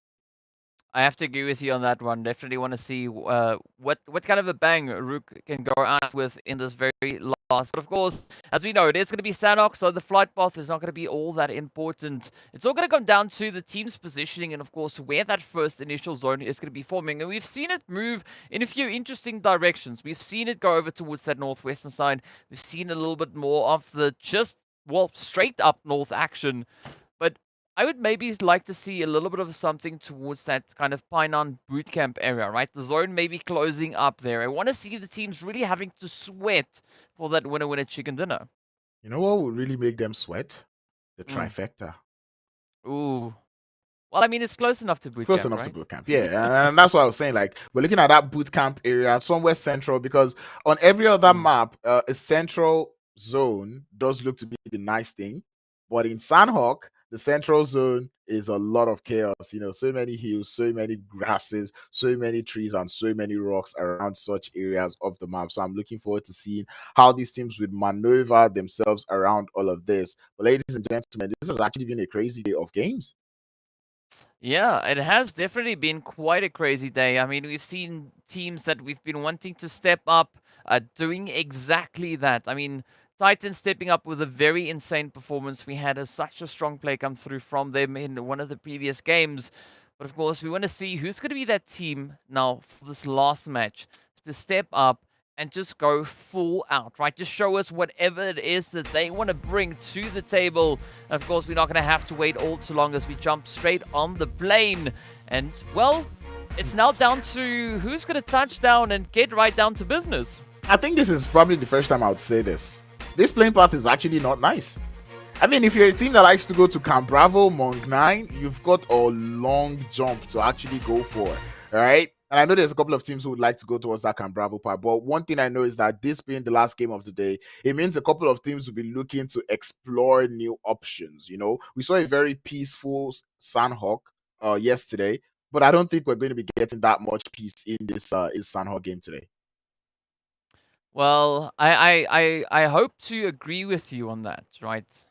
I hope that is exactly what we're going to be getting. Of course, we can see our top eliminators on the side of the screen, and it is close, right? Only one elim separating Koa from P6 to Zuxi. I mean, it is a pretty tight and contentious play, but when you get to the headshots, it's pretty much even between Koa and Rami, with Gaddafi also bringing in some pretty strong numbers. So, I mean, these players, they just keep on bringing in some very, very tough performances. And looking at what we've got down towards Paradise, things could get quite spicy there, but it is going to have to move all the way towards that southwestern island. And now, Painan, I think, is going to be prime real estate, as well as that northern bridge. Yep, I look forward to Painan actually being that place that has so much trouble. Timeout once again having a tough time in the early phases of the game. This time they're going up against RUKH Esports, as Pusher is able to get one knock onto the side there of onto the side of Azard, and that man being one of the top fraggers of that team timeout. This is very, very painful. Yeah, but I think sometimes timeout just needs to put the opposition in a little bit of a timeout here. And I mean, it's a very spread out approach coming through, as we did have already Hazard getting taken down. But we do see Mido and Abdal now already starting to rotate up, trying to just bring in a little bit of that reinforcement. So it's not such an isolated engagement coming through. Yeah, definitely not so isolated out there. But man, out here in Paradise, it does look like Smash Team and Virtual Gaming Squad have a lot of defending to do. As we see them just looking to get looted up. Smash Team don't seem to want any of the trouble. At least they don't look like it. They've gotten out of Paradise Resort. And that is a smart play, if you ask me. Because Paradise Resort is not a nice place to really take a 4v4 fight. Especially given the fact that you can get on top of buildings. There's so many, tricky angles out there in that part of the map. So it's fun to see that Smash Team would be heading out looking for those extra angles on Virtual Gaming Squad. Yeah, I think it's a good decision being made there by them. But of course, something that we don't see all too often is some pretty crazy action coming in towards Camp Bravo. Of course, Raad now having a great opportunity here to just go about their business, get themselves looted up. And we're actually seeing quite a few of our camps being pretty vacant, right? Well, Hmm. with action, right? We've got Black Hand all the way in Camp Alpha. We've got the players there from URUS all the way in towards Camp Charlie, and even Triple all the way in Boot Camp. But you know, they were like, "It's fine. We've been here. Let's now just move onwards and upwards." Yep. I'm looking at the side of Vista in Painan also, and I feel like they need to finish or speed up their looting phase because we know a couple of these teams like to go on early rotations, and with vehicles becoming more of a thing in Sanhok, I think Painan in this type of zone is not the place you really want to waste so much time staying in.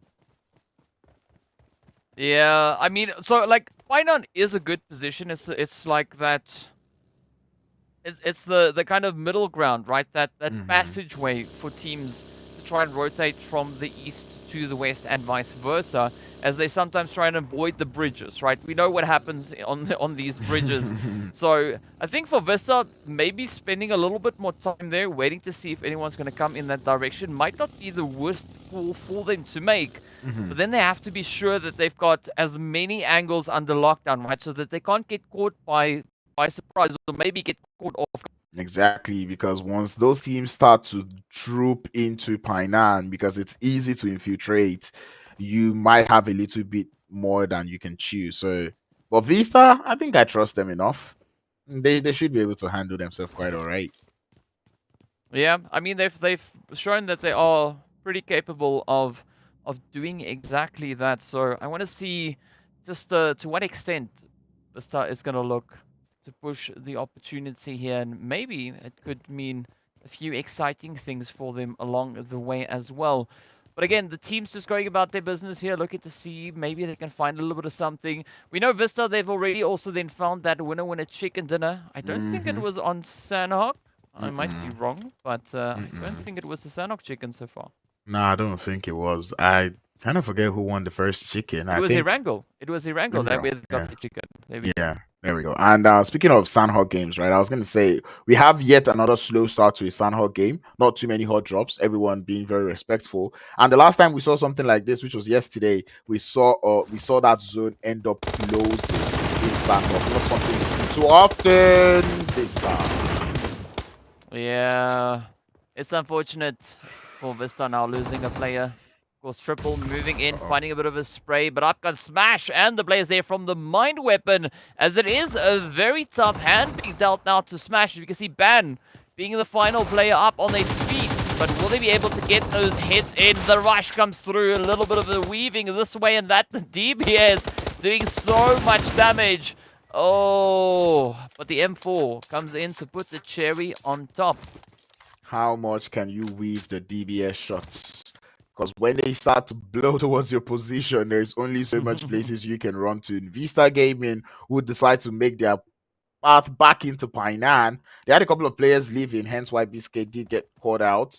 But man, Aboud out here just looking to play patiently and hoping that the side of Triple Esports do not get the memo to push into his building. Well, let's see where it goes. Apparently, the DBS stands for Don't Be Silly, right? Hmm.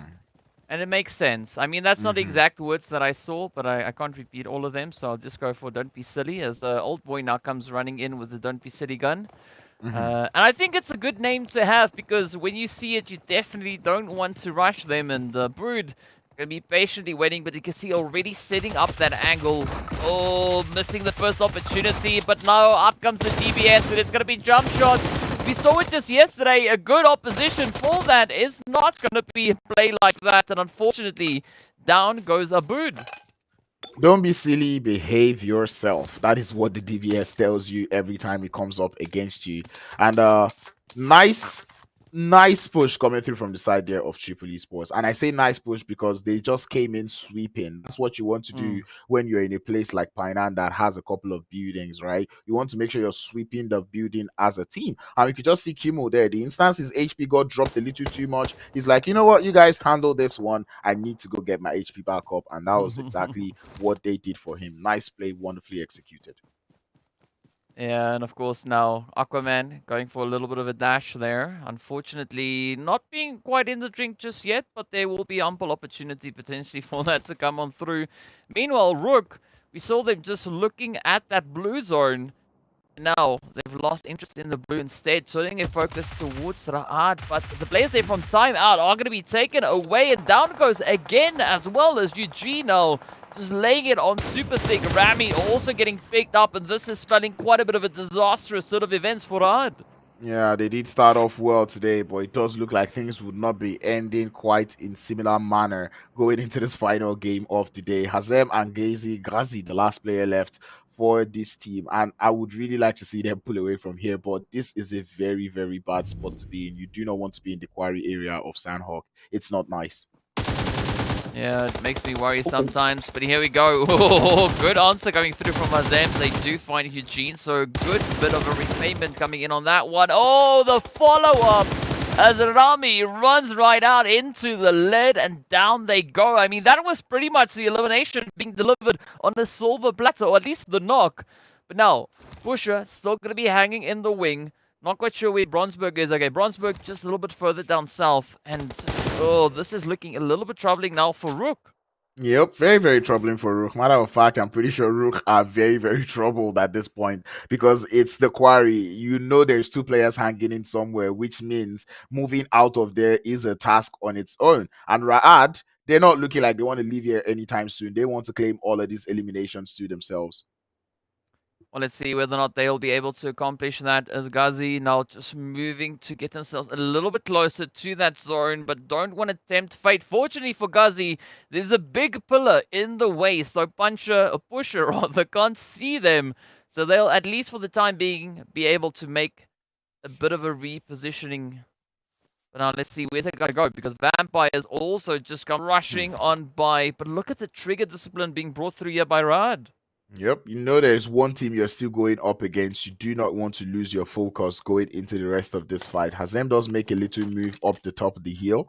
Pusher is able to spot that move coming through from him. But like you said, the trigger discipline coming through from both teams, nice to see. It's a question of how long can they drink that blue zone for. Yeah, and too much of a blue thing is not that good for you. And of course, that zone is going to be closing up, taking yet another shift. But center zone is, for the time being, shared by Triple, the World of Battle, and URUS. So curious to see who will have the favorable setup. And it is going to be URUS. And now they need to just hold on, right? Because they are going to be tested and tested as the teams now come just funneling up in towards the zone. But first up is going to be the Mind Weapon going toe-to-toe here with Backhand. Yep, and that is happening where do you expect it? Just up on the north of Painan. As we see, many teams would really like to use Painan to get into the circle, and both teams trying to do that, getting them into this engagement that they find themselves in. But now a bit of a standoff still taking place here. That funnel point is going to be a little bit of a risky point as well. Oh, look at that. The bait just playing out so phenomenally, but Plaza is also going to be found out, and this is now where things take a little bit of a turn.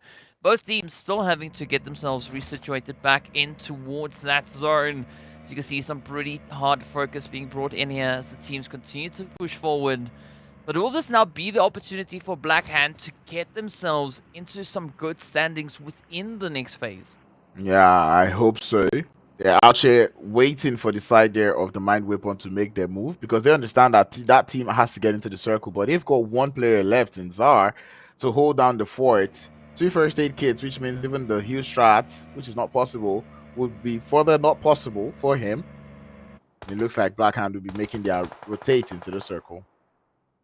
Well, here we go. Triple now just moving in on URUS as well. But I love the setup from URUS. Not only do they have center zone, but they have the elevation. As we know, in Sanhok, elevation is sometimes quite essential for holding a good defensive play here. So I'm curious to see just how this will work out for them. But Triple, I mean, they're not going to be tunnel visioning down on towards URUS. They're also going to be trying to play a bit of a position here towards the World of Battle, who's now opted for a 2-2 split. So some very interesting approaches that these teams are taking. And this is one thing that you need to do when you find yourself in the center of the circle. You want to make a statement for yourselves. And I think that's what Triple Esports is doing, because they're taking shots at everybody around them, letting them know that we are not just anybody you could come close to. you can't just take us out like that, because many times we see teams go into the center of the circle and they're being quiet about it. But right now, Triple Esports being loud about it, telling the teams that, we're ready for whichever one of you wants to crash.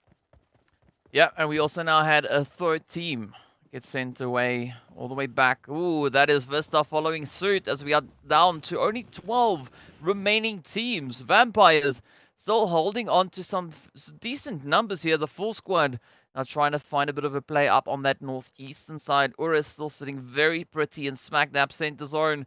But the next shift is just about to happen here, and I'm curious to see where this will go. Oh, it stays in favor of Triple and URUS. But this is where it takes a little bit of a turn, because now Triple seems to have the slightly more advantageous position, right? They've got the compound, while URUS still have the elevation. And if URUS are going to play this game anything like they played that Miramar game, I don't really see a very successful entry into the circle from the rest of the teams that find themselves outside right now, because that gatekeeping will be very, very strong. Yeah, I mean, speaking about gatekeeping, Blackjack just gatekept RUKH. There we go. Blackjack gatekeeping virtual gaming squad, and this is now just looking to be a very contentious edge of zone. But Blackjack also still in a position where they need to try and cross that gap. Lag going to be trying to at least hinder that rotation, so you don't get into the zone all that easily. But Vampires taking the plunge, moving into the compounds. I mean, look at Black Hand also getting themselves situated in a little bit of that hard cover. But there we have it. The Vampires now finding the angles on towards Blackjack. Yep, and it was bound to happen. That bridge was looking too tempting for the side there of Blackjack Esports. And by the time they attempted to go to that bridge, definitely what they thought would happen also happened out there. But it looks like Greedy have found their way into the circle, but not without meeting URUS as they take down one of them. Well, there we go. URUS looking pretty devastating right here. Rhino, oh, managing to evade the initial shots, but down there goes Rauf. Just lock on to target. Weiss getting the confirmation in. And this is now just them looking to disassemble that position coming through rather from GREEDYFORKILLS, but not down just yet, right? Oh, look at this. Red Ox with a cheeky shot all the way up the hill towards Vampire, but Rauf now, oh, trying to almost lock in, managing to just miss that opportunity on the World of Battle. Yeah, and I'm very happy with the way URUS is playing this, and I hope they can maintain this consistency all through the end of this game. They have a very strong split in the center of the circle, and they are using it to their advantage, taking out pretty much anybody who's looking to come any close to them, and that is the play that we want to see from the team. Yeah, some great defensive angles being held here by URUS. I mean, you can see them still maintaining that spread, right? They've not yet condensed it. Blackhand and Triple, they've both occupied a few compounds along that edge. But it's going to be Lag now, coming under fire as Titans look to move even closer. P6 and Teak getting ready to explore the terrain a little bit more, but the zone moves up, and this is where URUS could now just look to capitalize on all the available carnage. And speaking of carnage, the side there of Titan would send one onto the side there of Lag. Lag do not have too much playable area given that play zone, and the grenades will start being sent into the building. Mexico is still out there chilling as A9Q looks for an off angle, but the push is going to continue by Titans going in as a unit. 3 players already in, and A9Q will get spotted by URUS on the third party. They're looking for that last player in Mexico. I think he's in the small room, but he's just outside. Oh, this is a very risky play. Mexico gets spotted. The shots rain in, and this is now the opportunity for Titan to come in and clear out that compound. But the third-party opportunities are still pretty rife right here. As you can see, URUS hanging in the wing. Blackjack also trying to bring in a bit of a contribution here, but things are looking pretty grim as it is only Zeke now running with the banner here. But this is the opportunity for Ramsey maybe to put a bit of a stop to the advances of Titan, and that is going to be Mexico now just getting traded up. Yep, that was what Titan needed to get into the circle, but now they have to face off this strong force of URUS on the third party, on the gatekeep, as Puncher would take a knock, he would fall, as Ramsey would find him out. 1 down for the Titans, as the Titans look to continue up on this push. They cannot stop. The blue zone would continue to push just right behind them. Shots up onto Ramsey would take him down to about 10 HP, and Axer looking to just continue on. Oh, but this is a great play coming through here from URUS. I mean, they've now condensed their position, bringing all their weapons into a single line. And it is going to be quite a bit of a challenge here for the Titans to push through that front line as Ramsey falls back to Farokh. Teak, Axel trying to ride up the edge, trying to find a bit of an opening, still holding on to a full force, but as is URUS. And it's all going to come down to this numbers game. Who's going to be able to find that first potential angle? Titan, they've got that blue zone just nipping at their heels, but if they venture a little bit farther to the north, it is going to be opening up that opportunity then for Triple to find a bit of the action as well. So this is a very risky play now for Titans. Yep, and they have to make very careful movements from here on out. The side of URUS not looking to stay too true to their gatekeep, which is not the best of play if you ask me, but that is just going to give Titans more space to push up. And we know what happens when you give Titans the space. They would use it to their very best. Oh yes, they are like expanding foam, right? Give them a little bit of a gap and they just blow up and go everywhere. But here we go. It's going to be Titans now moving out in full force. The zone has taken aggressive shift towards that northern side. Not really, but yes. And here we have it. Ramsey and the rest of URUS now sweating in the grass. It is going to be Weiss that will be hunted down. But they've got the nade at the ready, sending it out. Will it be perfectly timed? No, instead it finds nothing other than lobby. And this is URUS now in a world of trouble. Yep, they have managed to not get this one right. As the side of Titans will find the advantage. One more elimination will come up on the Titan as the trade has been initiated. But the Titans, they found a way around this gatekeep. Now they're looking to isolate Raouf as they continue up on the for Raouf will stand. Try to take some shots. He's going to fall down Teak. But that's not going to stop the Titans from moving. Ramsey up on the side. The shots would come through. Behind the tree, he tries to hold as Axel will continue. But the third party is imminent. And the side of URUS will be glad for that one. Puncher going to be the last one left. Looking to just hold. Prevent that man from coming through. But first would come through and the third party to send URUS back into the lobby. Triple with the perfect timing on that third party as they've not only assisted in taking down URUS, but also putting quite a bit of a dent up into the side of Titans. And here we go, Old Boy finding a beautiful spray as Teak gets taken down. Puncher now going to be the final contender left for the side here of Titan Gaming. Meanwhile, Hand turning their focus onto the players from Vampire. But all these teams now have to take that long, tedious trek back into the safety of the zone as the Titans run out of time. It is GREEDYFORKILLS now holding on to the dominating position in zone. But here we have it. Vampire's Hand looking to make that push. But Triple Esports is being such a menace. Same thing can be said about Greedy as they continue to let the third-party shots fly. But now the task is set for the Black Hand and Triple Esports. They have to get into the circle. But we know Greedy is in there looking so careful. Red Dog will go down. Koa would follow suit from Triple Esports as Black Hand now get reduced to just the one player in Storm who's going to go up against Storm. But the third party is imminent. Greedy would lose one. Storm looking for that 1v1. He's going to get Thor down. But Greedy now down to the last player. Triple Esports, they have 2 left and they have all the information that they may need. Oh, this is a 1v1v2, the fight to the finish. Old Boy now riding pretty high, sitting on 3 eliminations alongside Icy. And this is the duo that you want in your team, pushing through that last little bit of the zone. Because he's Storm now. Not in the most favorable positioning here, but it is going to be Greedy looking to apply a little bit of that additional pressure coming through from that northern side.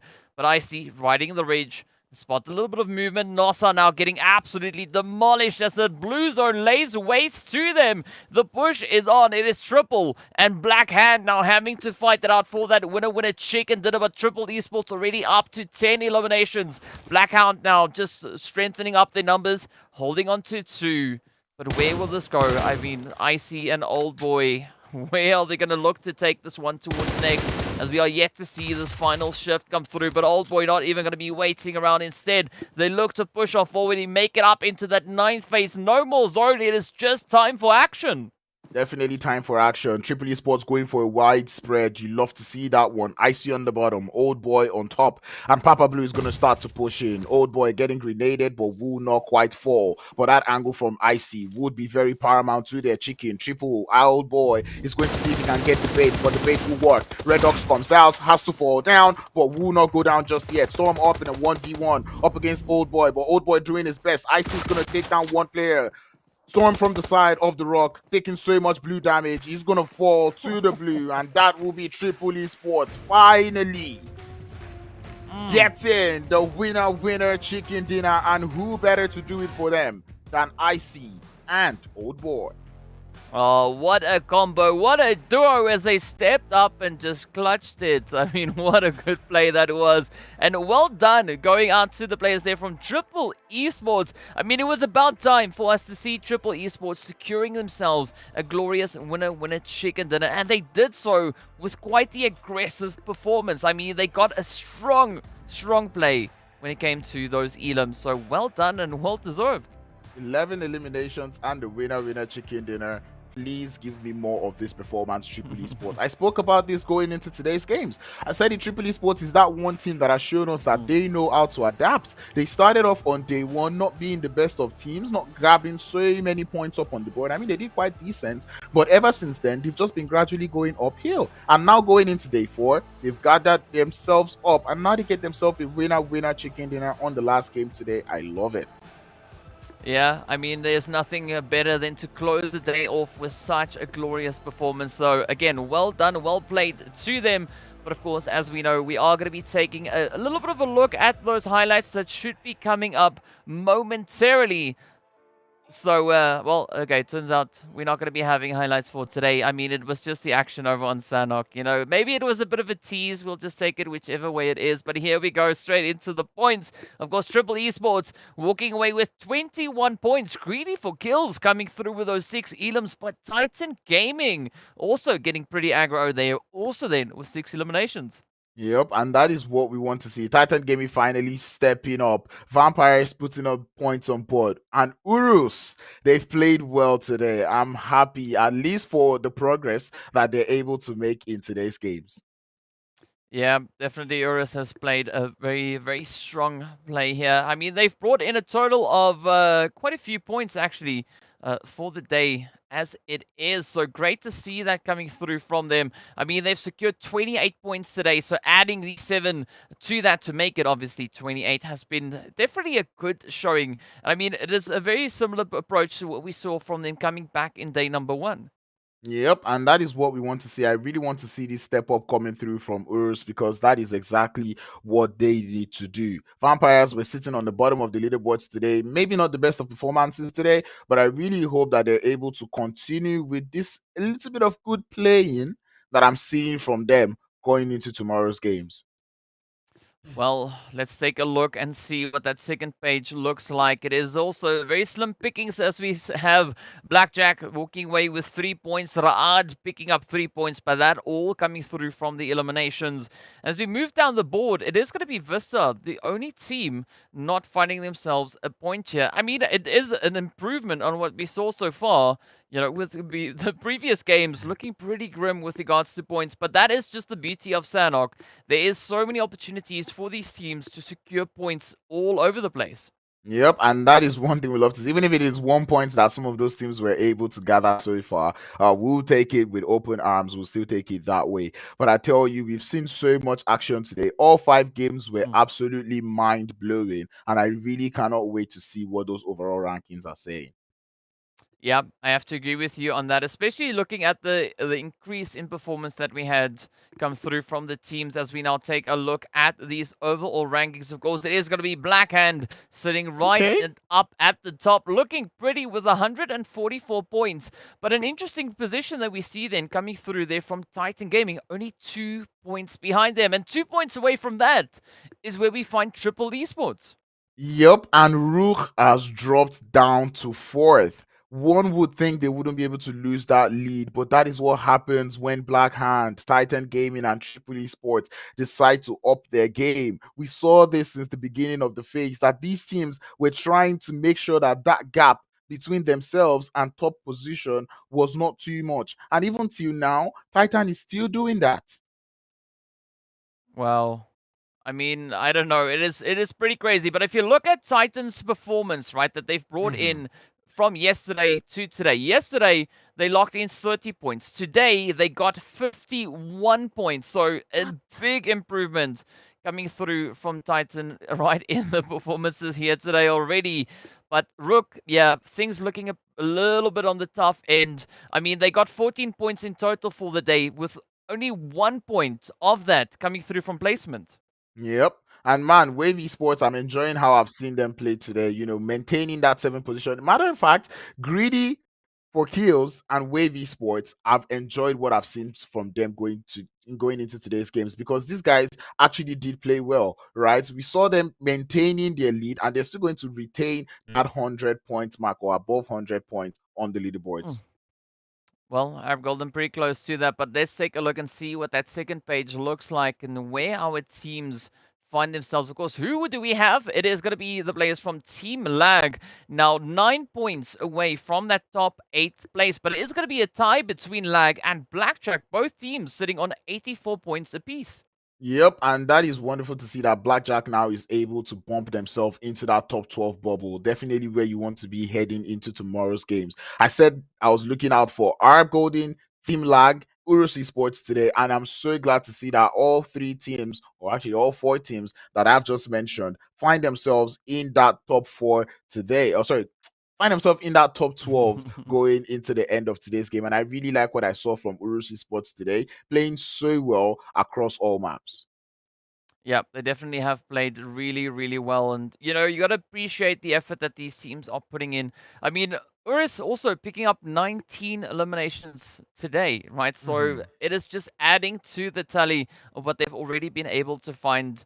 And you got to see how these teams are going to be looking to push it even further as they move into that last day, at least for this first phase. Mm-hmm.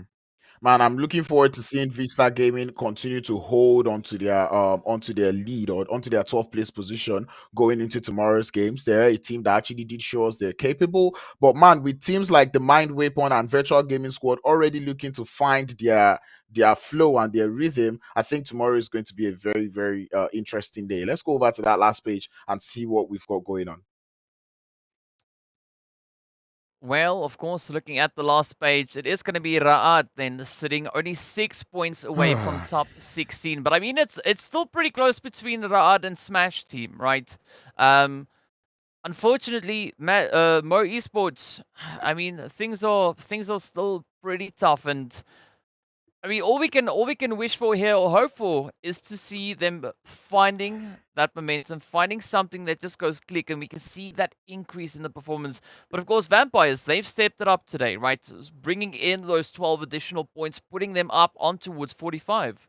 Yeah, when we look at this last page is why I start to say, like, this is why we were saying yesterday you need to start putting up some points on board. We know that it is a whole phase, right? But still, you need to start putting those points up on board, because regardless of how much good games RUKH had today, and even Vampires going towards the end of the day, it still was not enough to bump them up the top of the leaderboards. You know, it almost makes a good day for them look like it was a bad day.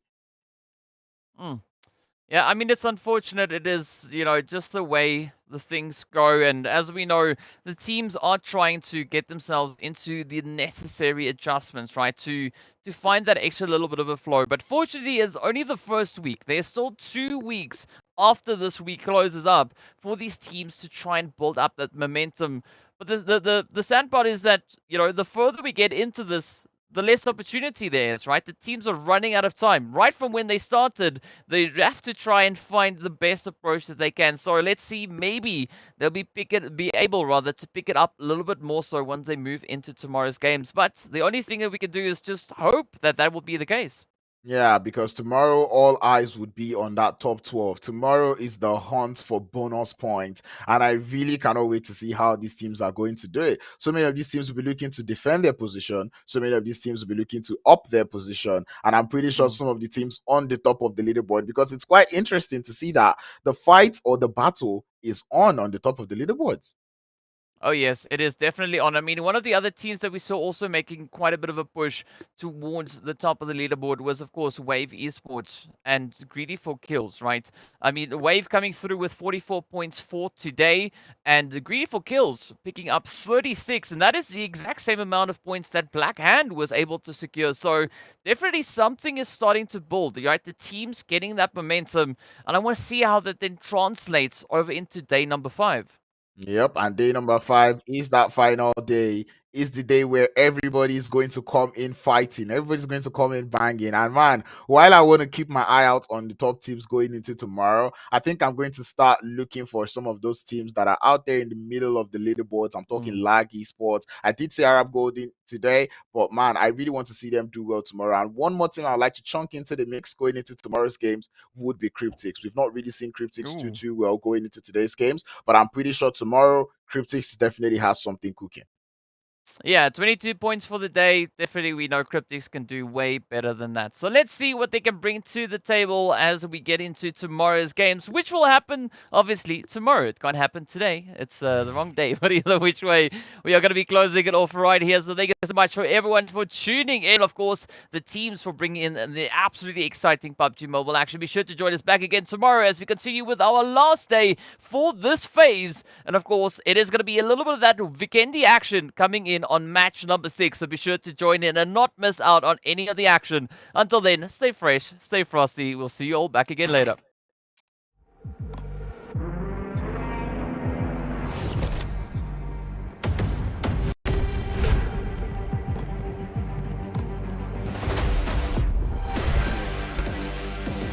نجم جالكسي غادروا من التايتن وخيول كازاخية انقضت من هناك وهنا أسد ينقض. نعم سباسيال مزيان يا مارشال مزيان إلى هذا الزون يحاول أنه يدخل زون، لكن خلينا نركز هنا مع هذه الفايتات. بسيخ بإصابة ثانية مؤذيتين بإصابات مؤذية في صفوف الشاذوين المكشوف. يا الله يغادر على يد الأيت بيبدأوه. لا لا لا لا لا لا لا لا لا لا لا.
Your order is here. Oh, thank you.